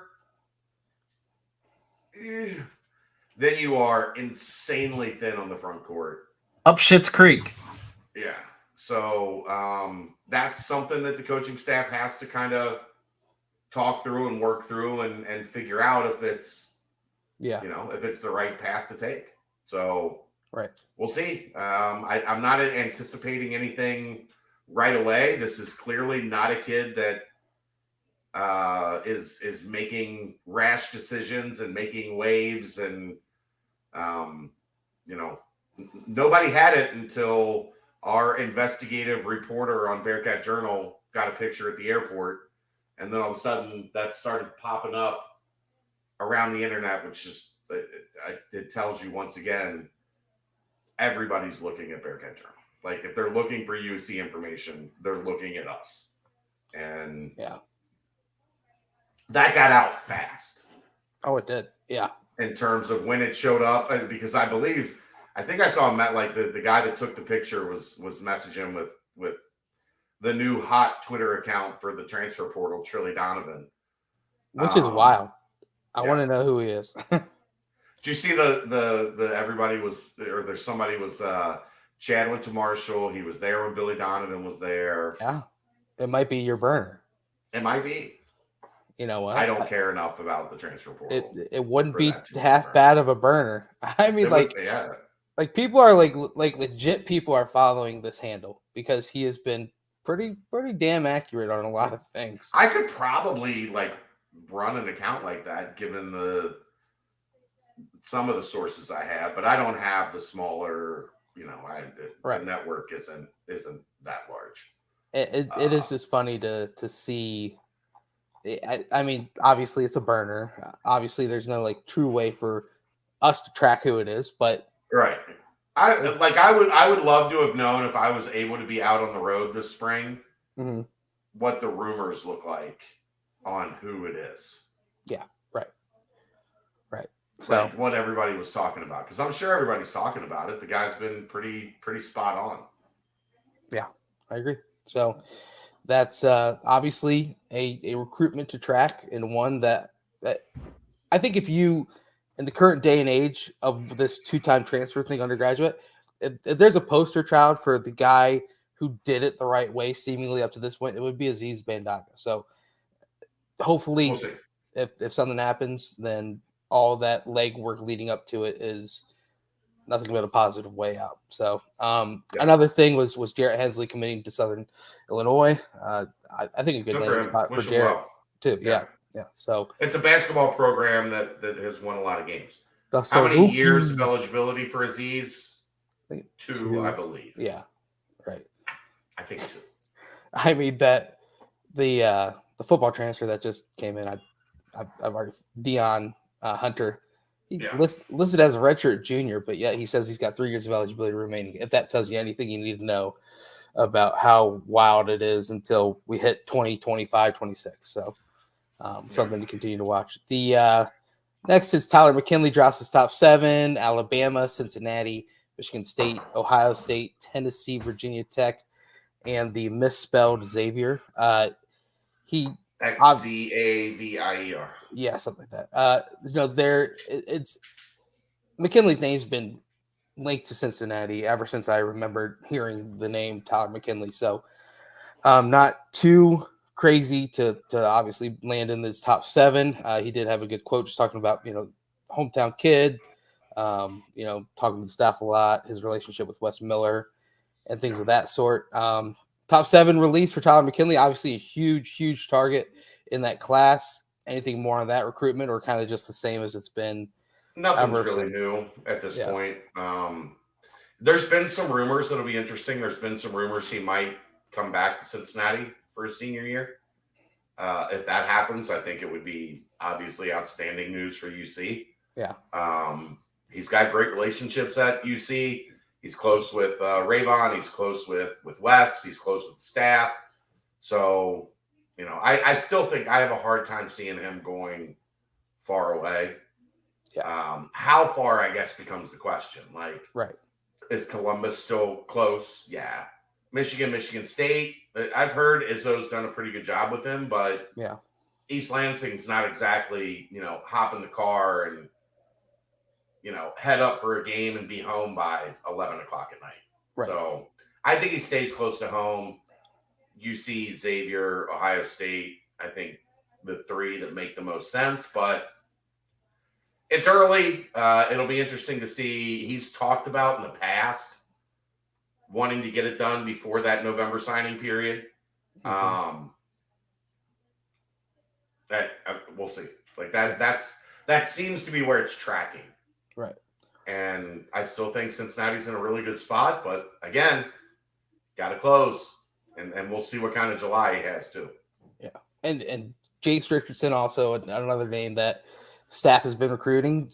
tweets at him, mentions, "Hey, where you going, bro?" And he said, "Where are we going?" So,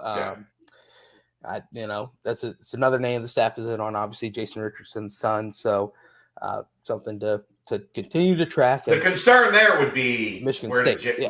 Where did Jay Rich go? Michigan State. Yeah, that would be the concern. And seeing that. Yeah. But from everything I've heard, ever since tracking him when his name first popped up, Cincinnati's always been actively going after, especially West. Yeah. So something to track. For sure. One last thing, basketball-wise, or two things.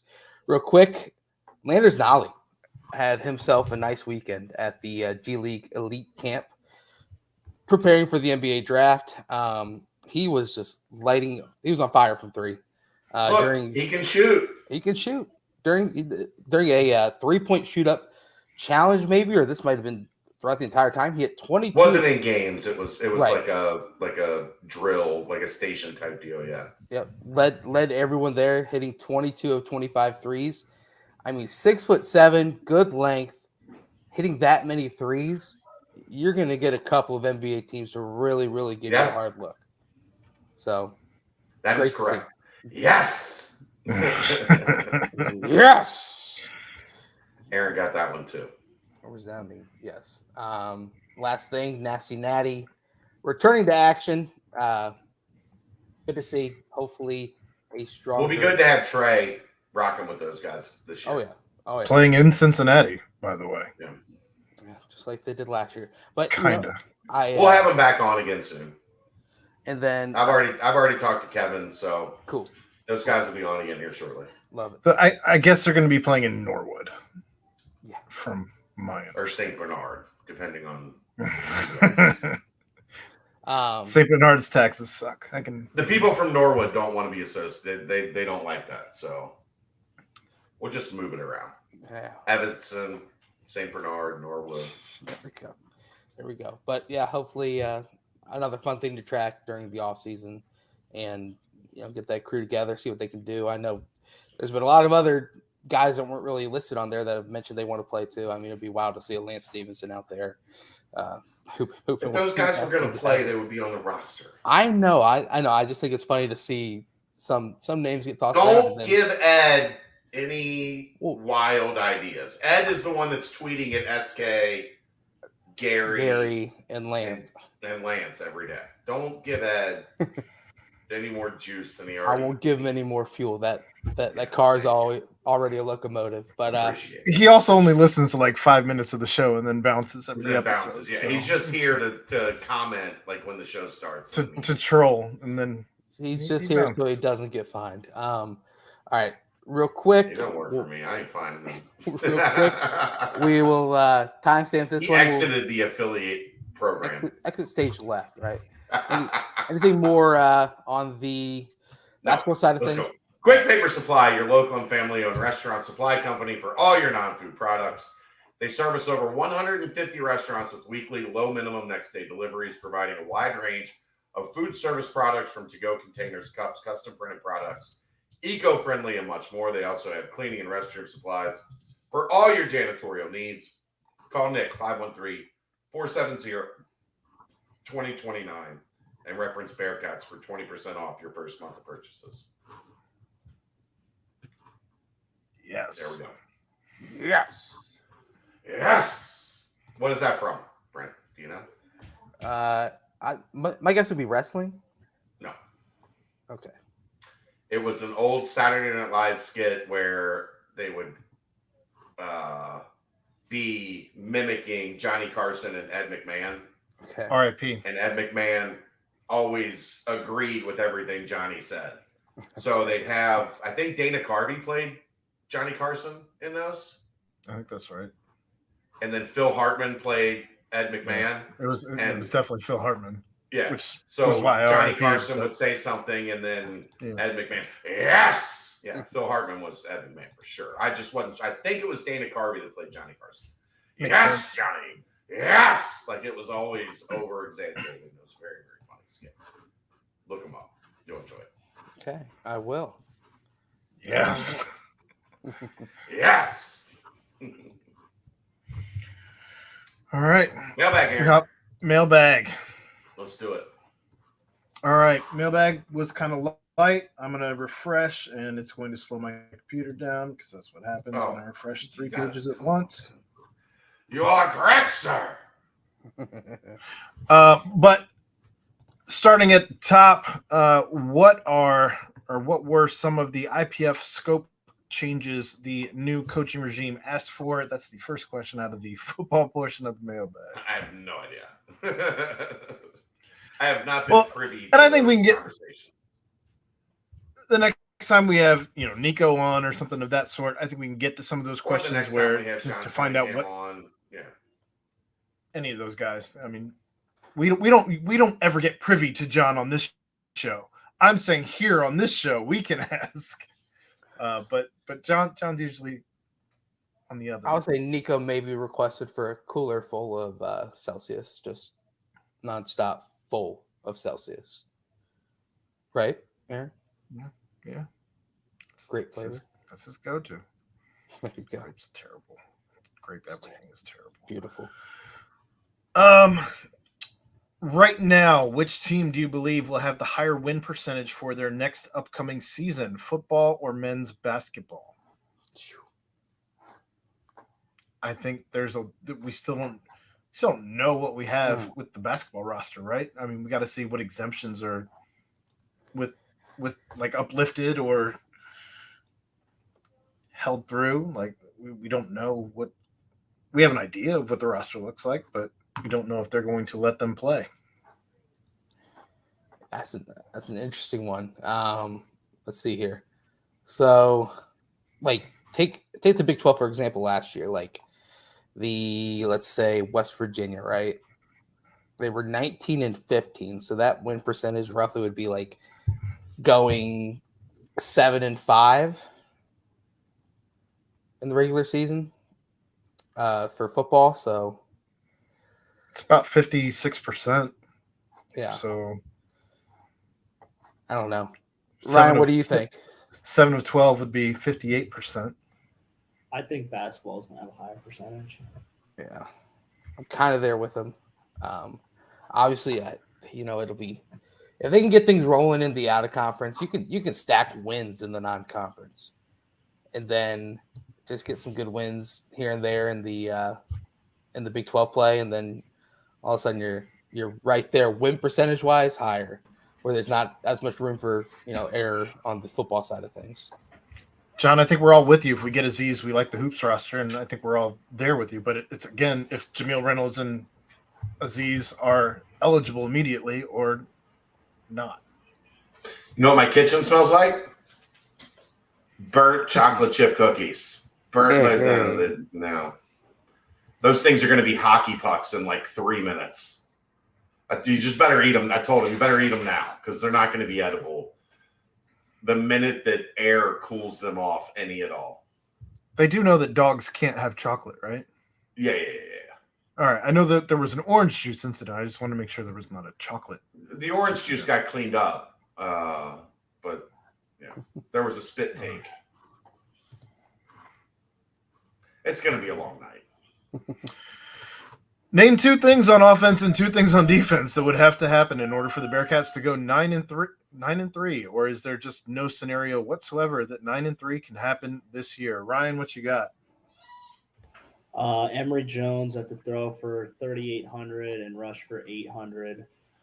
And the running backs will have to combine for 1,200 yards rushing. Okay. I mean, that's like 7,000 yards off. I know it is. I think that might do it. Big 12. Look, as we talked about, there's just so many coin flip games. Like, I don't know. I'll tell you this. I know in 2018, you couldn't have paid me $500 to bet over 9.5 wins. Like, you couldn't have, like, here's $1,000, go bet over 9.5. And I would have been like, I can't do that to your money. And you guys won 11. So I knew we were gonna be a lot better. I was surprised. I thought you were gonna be better winning. too, I was like, once the season started, I was like, oh yeah, we can win a lot of games. Yeah, but you don't get that luxury. You have to make the bet before the season starts. Yeah, I know. That was the Ohio State year, right? Yes. Yeah. Yeah, and even after the Ohio State game, I was not convinced. Wait. Was it? Or was that? Yeah. UCLA and Ohio State were the non-con games that year. You guys just weren't ready for Ohio State yet. Like, no. We also didn't. We literally didn't do ourselves any favors that game. I don't think the head coach handled playing his alma mater very well either. And I think he'd tell you that. Like, I don't think that's me speaking out of turn, saying something that, like, not an empty shot. Right. Like Luke would say, I should have handled that better, I think. Yeah. He was very off. He just was kind of like on game day, didn't say anything really. He was kind of just in his own little world, it seemed like. Yeah. I mean, compared to his normal self. I do wonder what happened to the Ohio State tattoo on his calf. What it's been turned into. Who knows? But I think the two things: create turnovers on defense, limit turnovers on offense. I think that is like crucial for this first year, because that's any team can go from mediocre to good when you're winning the turnover battle. I do think offensively, Emory Jones needs to be playing at a high level. That then has a lot to do with the offensive line, and then defensively, just kind of be the rock, just force turnovers and be the dominant, potentially dominant veteran laden group that's being assembled. So we'll see. All right. What's the deal with 2024 recruiting? Ohio State has always gotten what they've wanted out of Ohio, but now they are accepting commitments from 3-star prospects when usually they were just going after the top 10-ish 4-star prospects. Now Michigan seems to be making Ohio a priority again and eating our lunch. Is the 2024 Ohio class just really strong this year? Usually our bread and butter was battling Kentucky for the top 10 to 30 kids in Ohio, but now the competition seems much stiffer and we're battling for the top 20 to 40 kids. Well, I'll tell you this much. Michigan beating Ohio State doesn't hurt their recruiting in Ohio.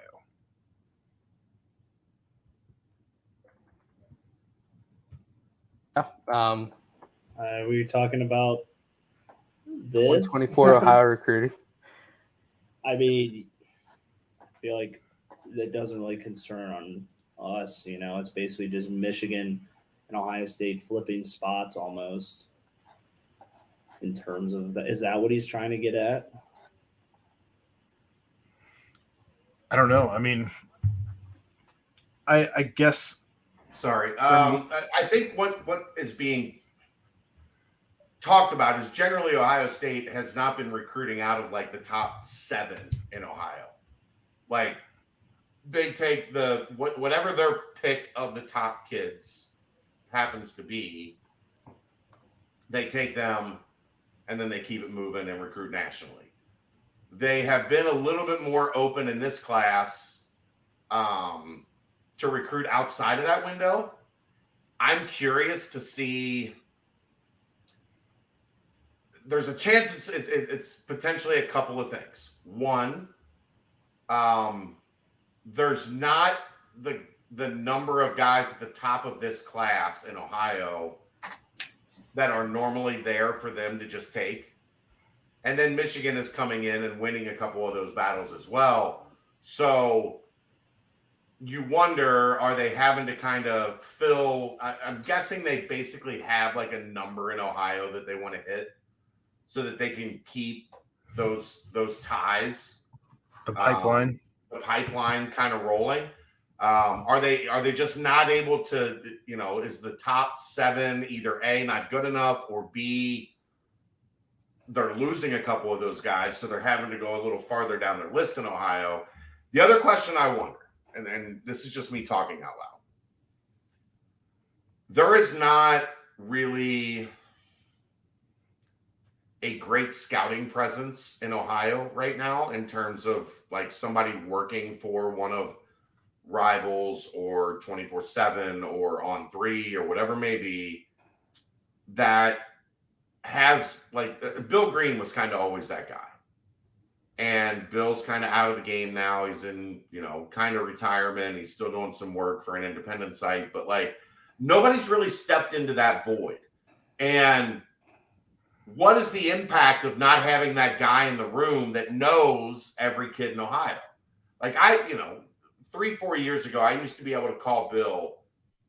Like I did it with multiple guys that Vic recruited, and not necessarily even the local Cincinnati guys, but some of the guys that were from out around the state that I didn't know as well.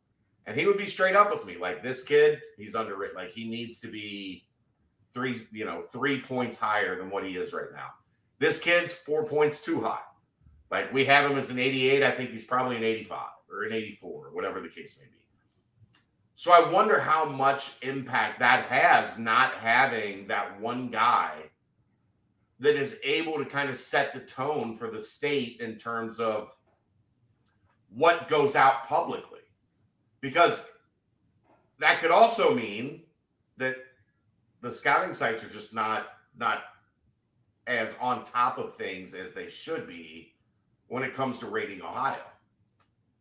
So I always find that part of it, like the back end stuff, that really only like, the publishers and the people that work in the network kind of understand. Like Mick is doing a great job working towards that, where he wants to be kind of the face of like advocating for guys in Ohio. And it's pretty simple in my eyes.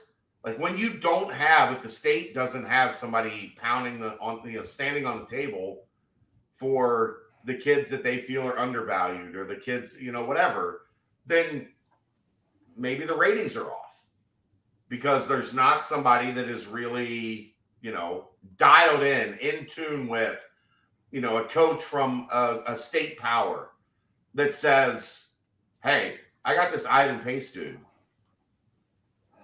And he's going to be a major factor in college football. And instead they look at, this kid's 5'9" and 260 pounds. There's no chance he's ever going to be able to do anything. So I think that's an interesting part of it that we don't talk about enough. You think also another thing is the fact that Fickle and his staff did a phenomenal job of recruiting kind of that second level of Ohio players that then maybe the tape. I don't think Ohio State was ever scared to recruit a kid because Cincinnati was recruiting. Right. But I just meant more I'm talking about the question here. Yeah. But just more that it just kind of opened the door more when Fickle and them aren't really kind of think that opens the door more for Purdue, Indiana. Yeah. Michigan State. It doesn't have anything to do with Ohio State. Okay. Kentucky. Do you think Fickle's still going to try to come in and steal and like? Not as much. I think he will a little bit, but I don't. He loves this. He loves Ohio. I think he'll still dip into Ohio. I don't know, like the kids that he wants or he's going to need to win at Wisconsin, they're going to go to Ohio State and Michigan. He's not getting them to Wisconsin. He didn't get those kids to Cincinnati, right? Yeah. And Josh, there was a couple, but he didn't really beat out Ohio State for anybody. Mm-hmm. Other than, maybe 2 or 3 guys that Ohio State would like to have had. Is he going to come into Ohio and beat Ohio State for top 5 kids in the state? Nope. Where he can get like those kids, he can get them at Wisconsin. Now, if they see somebody that they identify, hey, this, I think this kid's a sleeper, or this kid's ranked 27th and we think he's the 10th best player in the state or whatever, yeah. I think they can come in and get that done. But I don't think they're going to be a regular to where they're pulling. What I mean by regular is like, 6, 7 kids in there, 8 kids in their recruiting class are from Ohio. I think you'll see 1 or 2 here and there. I was thinking he was going to pull the Mark D'Antonio move at Michigan State, where go get those 3-star guys out of Ohio who get looked over by Ohio State, looked over by Michigan, and let's go bring them into Madison, and then they'll beat them. But like that's what when he became the coach here, he was like going after like that. That was his bread and butter here. It was like those. Yeah. Oh, so I was like, I wonder if he's gonna tap back into that at Wisconsin. But the Big Ten was recruiting different then, Ryan. Yeah. The Ohio State wasn't recruiting really nationally then. Tressel didn't recruit, the wide spectrum. He was getting 15 kids from Ohio and then 10 more from Ohio State has been getting 20 kids nationally, 4 and 5 stars, and then getting 5 kids from Ohio. Like the dynamic in Ohio has changed a lot since D'Antonio kind of did his thing, and now USC and UCLA are coming in. Are you gonna beat USC with Lincoln Riley as the head coach with underrated 3-star kids from Ohio? You can try. Yeah, you can try. I don't think it's gonna be. I don't think it's gonna be a very fruitful process. Are they on the schedules of the Big Ten this year? No, not this year. Next year. Next year. Yeah. Damn, that'd be sick if it was this year. That'd be interesting. I kind of want to watch that. Gotta wait though. All right. Well, the last question to finish up the football portion of the mailbag. What position do you think will struggle the most this upcoming season adjusting to the Big 12? I'm pretty concerned about offensive tackle. Blazing Bearcat, I'm pretty concerned about the entire offensive line. That's my vote too. From tackle to tackle, all between. Interestingly enough, I second. We did have a really good conversation with our guy Paul last week in pointing out that the sack numbers in the Big 12 are average to below average at best across the board. So that feels good.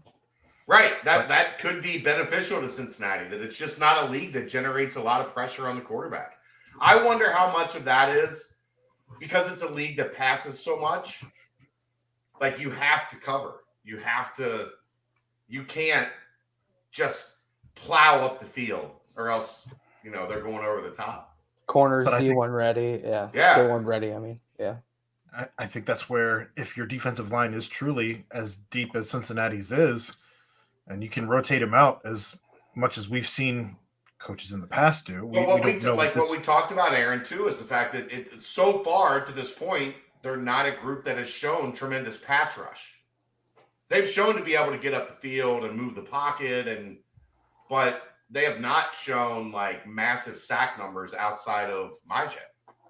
Mm-hmm. They're going to need to step that up.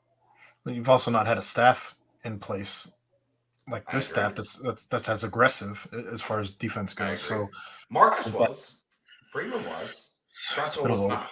It's been a little while since Marcus. So I don't know. I'm very curious. Crazy enough, Aaron. It's been 2 seasons. I mean, it feels like Marcus Freeman left here in that's 2007. I mean, I think Ryan could attest. Like that whole lead up to the college football playoff, that whole season seemed like 3 years. Marcus wasn't here. That was Tressel. I'm very aware, but it's still that season alone seemed like 3 years. But nobody liked their defensive coordinators. So. Brent, do you have any other position that you are concerned about outside of the offensive line? I mean, just wide receiver staying healthy across the board. Because although I don't think we're going to be throwing a lot, you need some sort of continuity to have a connection between quarterback and because if you get in these shootouts that the Big 12 gets in, you're going to need to be able to keep up. So just health of the wide receivers. And tight ends. So, I mean, you could even mention quarterback in the same breath as we have a quarterback who we don't know at this point. We knew Ben, we knew Dez, and this is the first time in a long time that we have a quarterback that we don't know. Yeah. So we'll see. We will see. Anything else to add to that, Chad? Nope. All right. Moving on to the basketball portion of the mailbag. What's your super early projected starting five with or without an Aziz commitment, and who is the first guy off the bench? I have no idea. I guess Day-Day, CJ Frederick, Seamus Lukosius, Victor Locken, and Jameel Reynolds. Aziz could sub in at the 5 if he gets it. And that would make, I guess, Dan Skilling's the first guy off the bench. There you go. Best I can do. I've decided I'm going to start calling Seamus CeeLo. I'm going CeeLo. That's already taken.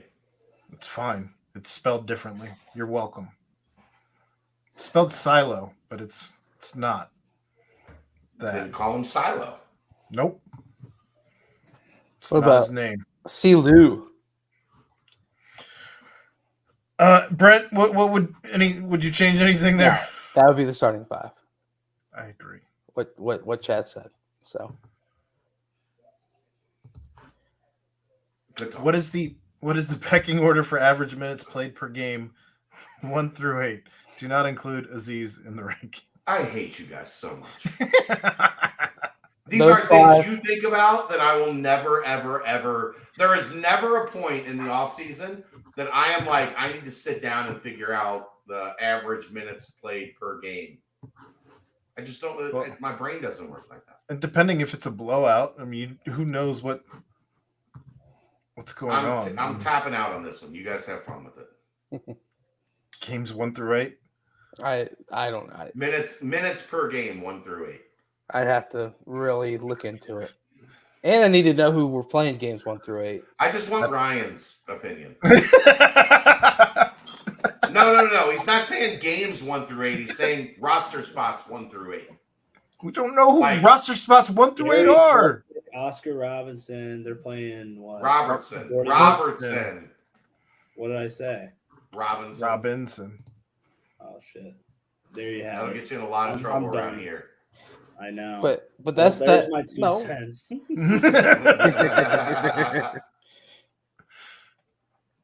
John White, Skilling still coming off the bench. If Dan Skillings has an unbelievable blowout offseason, then he's starting over CJ or Seamus. Right.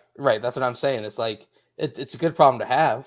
Yeah. Having all these good players is a good problem to have, but I just don't think you add those high level transfers. Yeah. I predict they average 212 minutes per game. Oh, you know how that happens because somebody gets hurt. And then, they average, the guy's number doesn't change in games that he doesn't play. And then somebody else steps in and plays his minutes. I think that's usually like 212 to 215 minutes a game is what teams average per year. Okay. That's what I'm going with. Write that down. Good average. When will all the incoming players be on campus and participating in open gyms? Generally June. It's just a matter of when they're for the high school guys, it's when their high school graduates. For the college guys, if they're a graduate transfer, do they have to take summer stuff to graduate before they can transfer? It's a little complicated on that end, but Dan graduated high school late last year. I was going to say, wasn't Dan a little late last year? Yeah, he was 2 weeks late because in Philadelphia, I guess their high schools graduate in the middle of June and not. Some places high schools graduate at the end of May, around when colleges graduate. Some drag into June, and that, I have not currently checked the. I think Rayvon's back home because he was at prep school and their season's over. So I think he might be back home. I don't know when Jizzle graduates high school. He'll be here shortly after he does. Hooray! So early June, is usually the anticipation for that, for the start of that first extended summer session. That is the basketball portion of the mailbag. Moving on to the banks. Let's finish it out. Skins is back. Rapid fire. What is your dream car? I don't really have one. It's a car. Just get me to where I'm going. I guess maybe like I'd like a Bentley. Like the look of a Bentley always impressed me. But I'd need a driver. I'm not driving if I'm riding in the Bentley. I'm in the backseat. I wouldn't want to be responsible for that much money of a car. Right. That's why I don't ever I'm not a car guy. Like that's too much money for some idiot on the road to like wreck your, 150,000, 500,000, whatever dollar investment. Royer, what's your dream car? Royer, you seem like you'd have a dream car. I really like, for straight up sporty, I like a McLaren. Just like a normal, like kind of more like luxury car, probably like an Audi S6, probably a little bigger, comfort luxury sedan, but with all the nice bells and whistles, and get a little S upgrade on it. Yeah, that's about it. I don't go too hard on the cars, but not that. Brent's got something. You got something. I'm not a big car guy, honestly, but I've always liked a G-Wagon, I guess. Something bigger for myself, so yeah, probably a G-Wagon. Money bags, huh? You threw out a McLaren. I mean, but that was my sport car, man. Yeah, that's the unrealistic. Yeah, I want the super. You're more of a Prius guy, Brent, for some reason. Nothing's unrealistic. Oh, a Prius? Yeah, sure. I mean, he couldn't fit in one of those. No way. I want the Supra from the first Fast and Furious. Okay. The worst movies to ever don the cinema. Look, you don't get it. You're young. Family. Dude, I will say this. I never saw any of them. I went in and I watched the one after Paul Walker died. Mm-hmm. Was that 7 or 8 where he stomps the garage with his foot? I was like, I don't care what happened in the other ones. I will never watch this series as long as I live. So you don't watch any of them, and you come in at the very end when it's gotten way unrealistic. The Rock has the fucking chain, and he's holding the helicopter. Did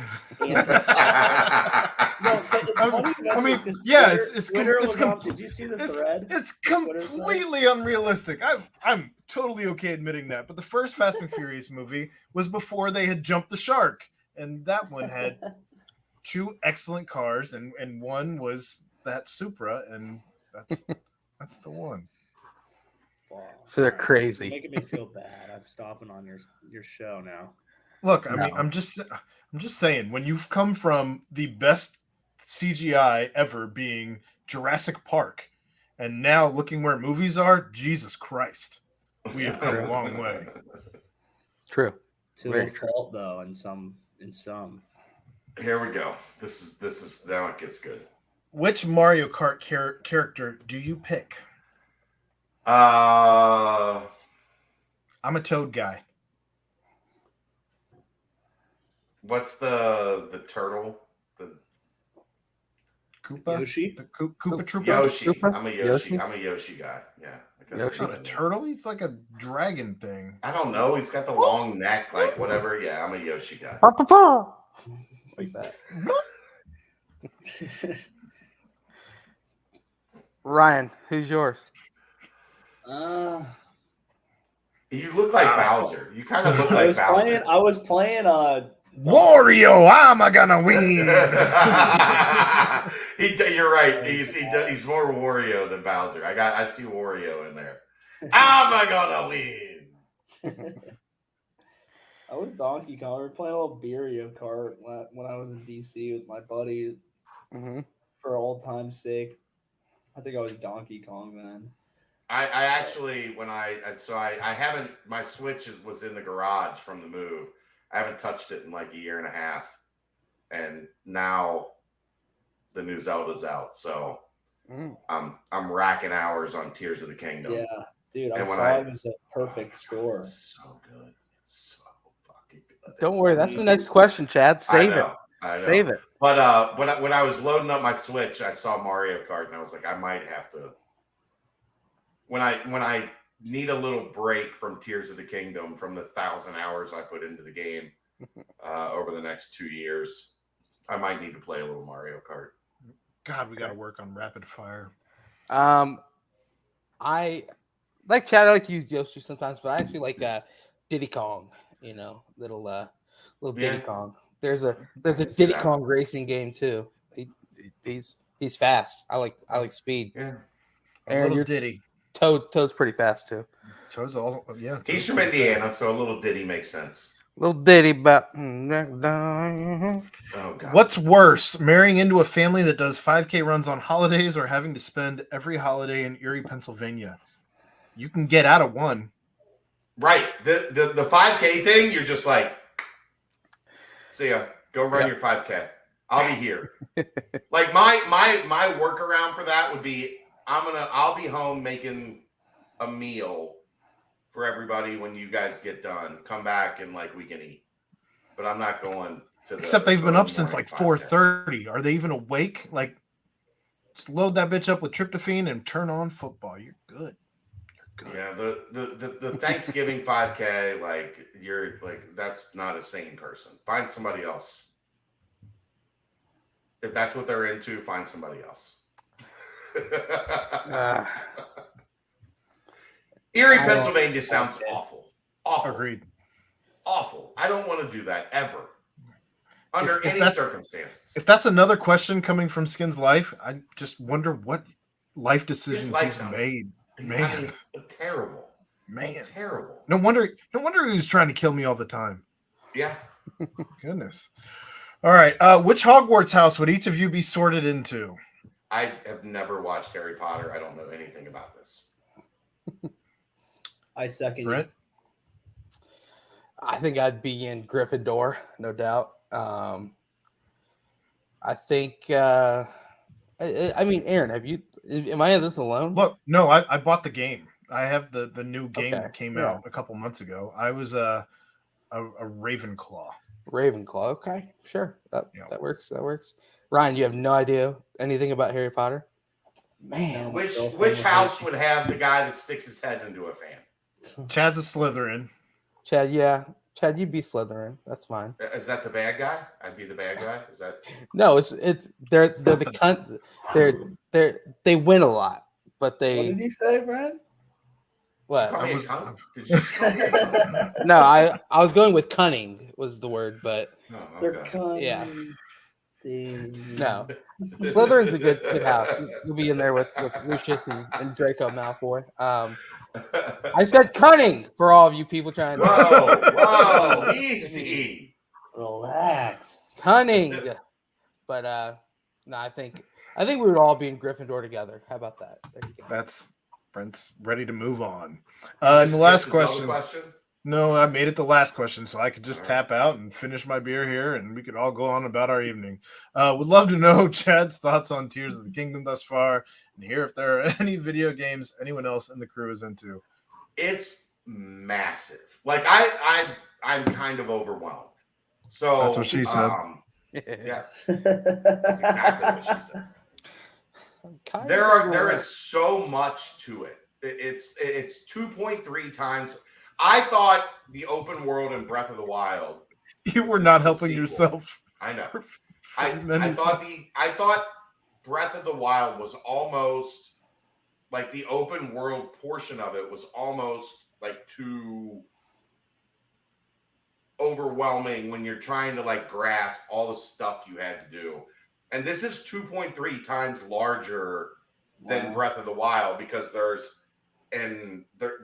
they still have the exact same map essentially for the main world. Then they have an underworld and an overworld, and trying to figure out how much shit you have to do in this game.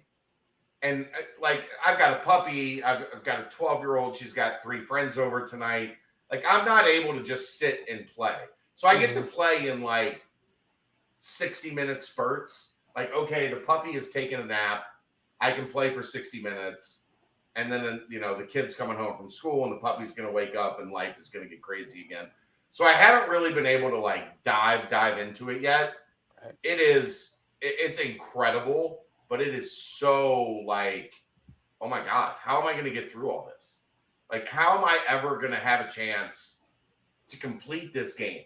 But it's so good. Like, one of the first games I ever played was the original Zelda on Nintendo, the original Nintendo.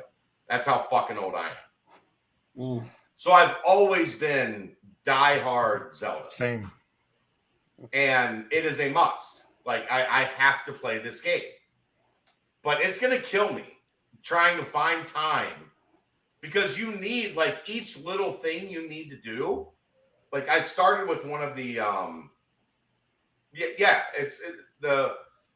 it's very much like Skyward Sword, I think, was one of them that first started the under overworld type thing, Link to the Past.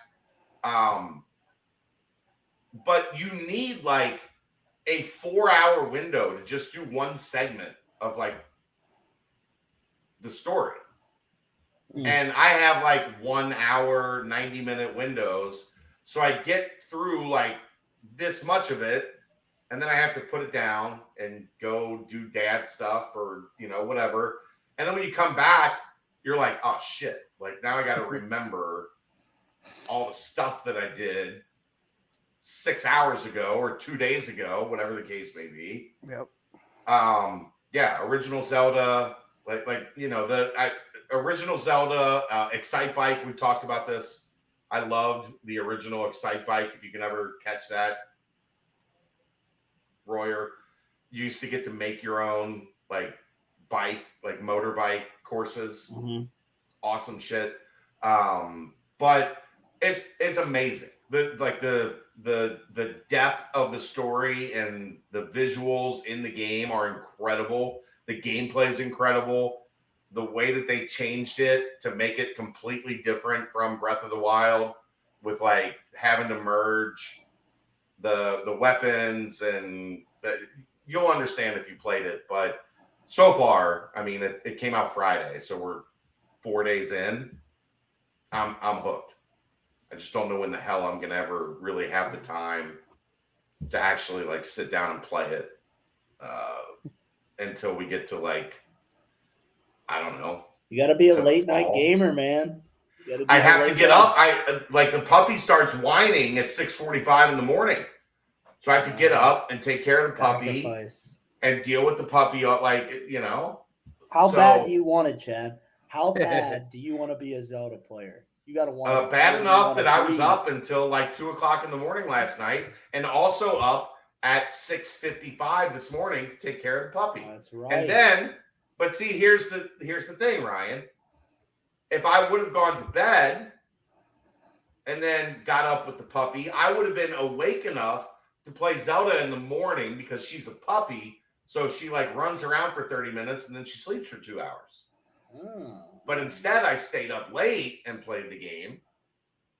And then when she slept for 2 hours, I was like, well, I'm going to lay here on the couch and watch SportsCenter and maybe doze off a little bit over this 2 hour window that I've got. There you go. I'm inefficient with the planning right now on the Zelda. You'll find Aaron, have you not got it? If you're a diehard Zelda guy? No, I haven't played since like the first one. Well, then I played Ocarina. No, I didn't. Never claimed to be. I thought you were saying you were. No, I was just saying I played. That was one of the first games I ever played. Was Breath of the Wild is the best game I've ever played, and this one so far is as good, if not better, than Breath of the Wild. The mechanics to this game are superior to Breath of the Wild. And none of you three guys, none of you are going to play the new Zelda? I probably won't. No. I've never played Zelda before. Yeah, me either. I want to punch the Switch in the face. I'm strictly sports games, really. I never really got into Call of Duty or Halo or anything like that. Those are my two, Call of Duty and Halo. Yeah. Those I'm looking forward to GTA 6.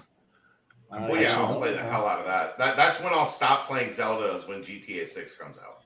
I'm looking forward to Diablo 4. Oh, you're a Diablo guy. And I've been playing a lot of MLB The Show of late, but Yeah, I can get met. Yeah, I can do the show quite a lot. But you know, I actually fun quick story. I was number 3 in the world online play for NCAA March Madness game, but it was like years after it was like because they stopped making the March Madness. There were only 12 people playing, and Brent was 3rd. Oh no, there was a lot still active, but it wasn't a big number. But I'm still playing this guy. Oh yeah. Do you know who that is on the cover? Denard Robinson. Shoelace himself. Denard.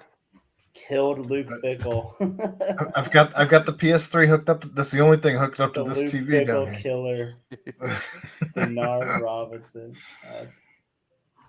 That's the mailbag. Get us out of here, man. This will only be an hour and 30-minute show. Hey, it is. If you listen, because I got on my freaking 425 soapbox. Sorry, guys. It's all good. I'm just having fun. But Brent is. I'll see you next. Okay, Natalie. Sure. But that's a joke. That's a joke. Is it a joke? See, I'll tell you. Never mind. I'll tell you when you're older. Oh, okay. I see. Well, that is rough. I mean, just listen back and just. That was a really good joke by Natalie. That was a really good Natalie. joke. Well done, Natalie. Good job, Natalie. I agree. Big thank you as always to Danco Transmission, to Quick Paper Supply. Also shout out to everyone involved in making the shout out to my friends John and Chelsea. Got to give them a shout out. They know why. They're big time listeners, so shout out to them. But outside of that, if you guys have nothing else here, I'm going to go ahead and say, hey, for my pals. Shout out to Brent's white hat. Hey, baby.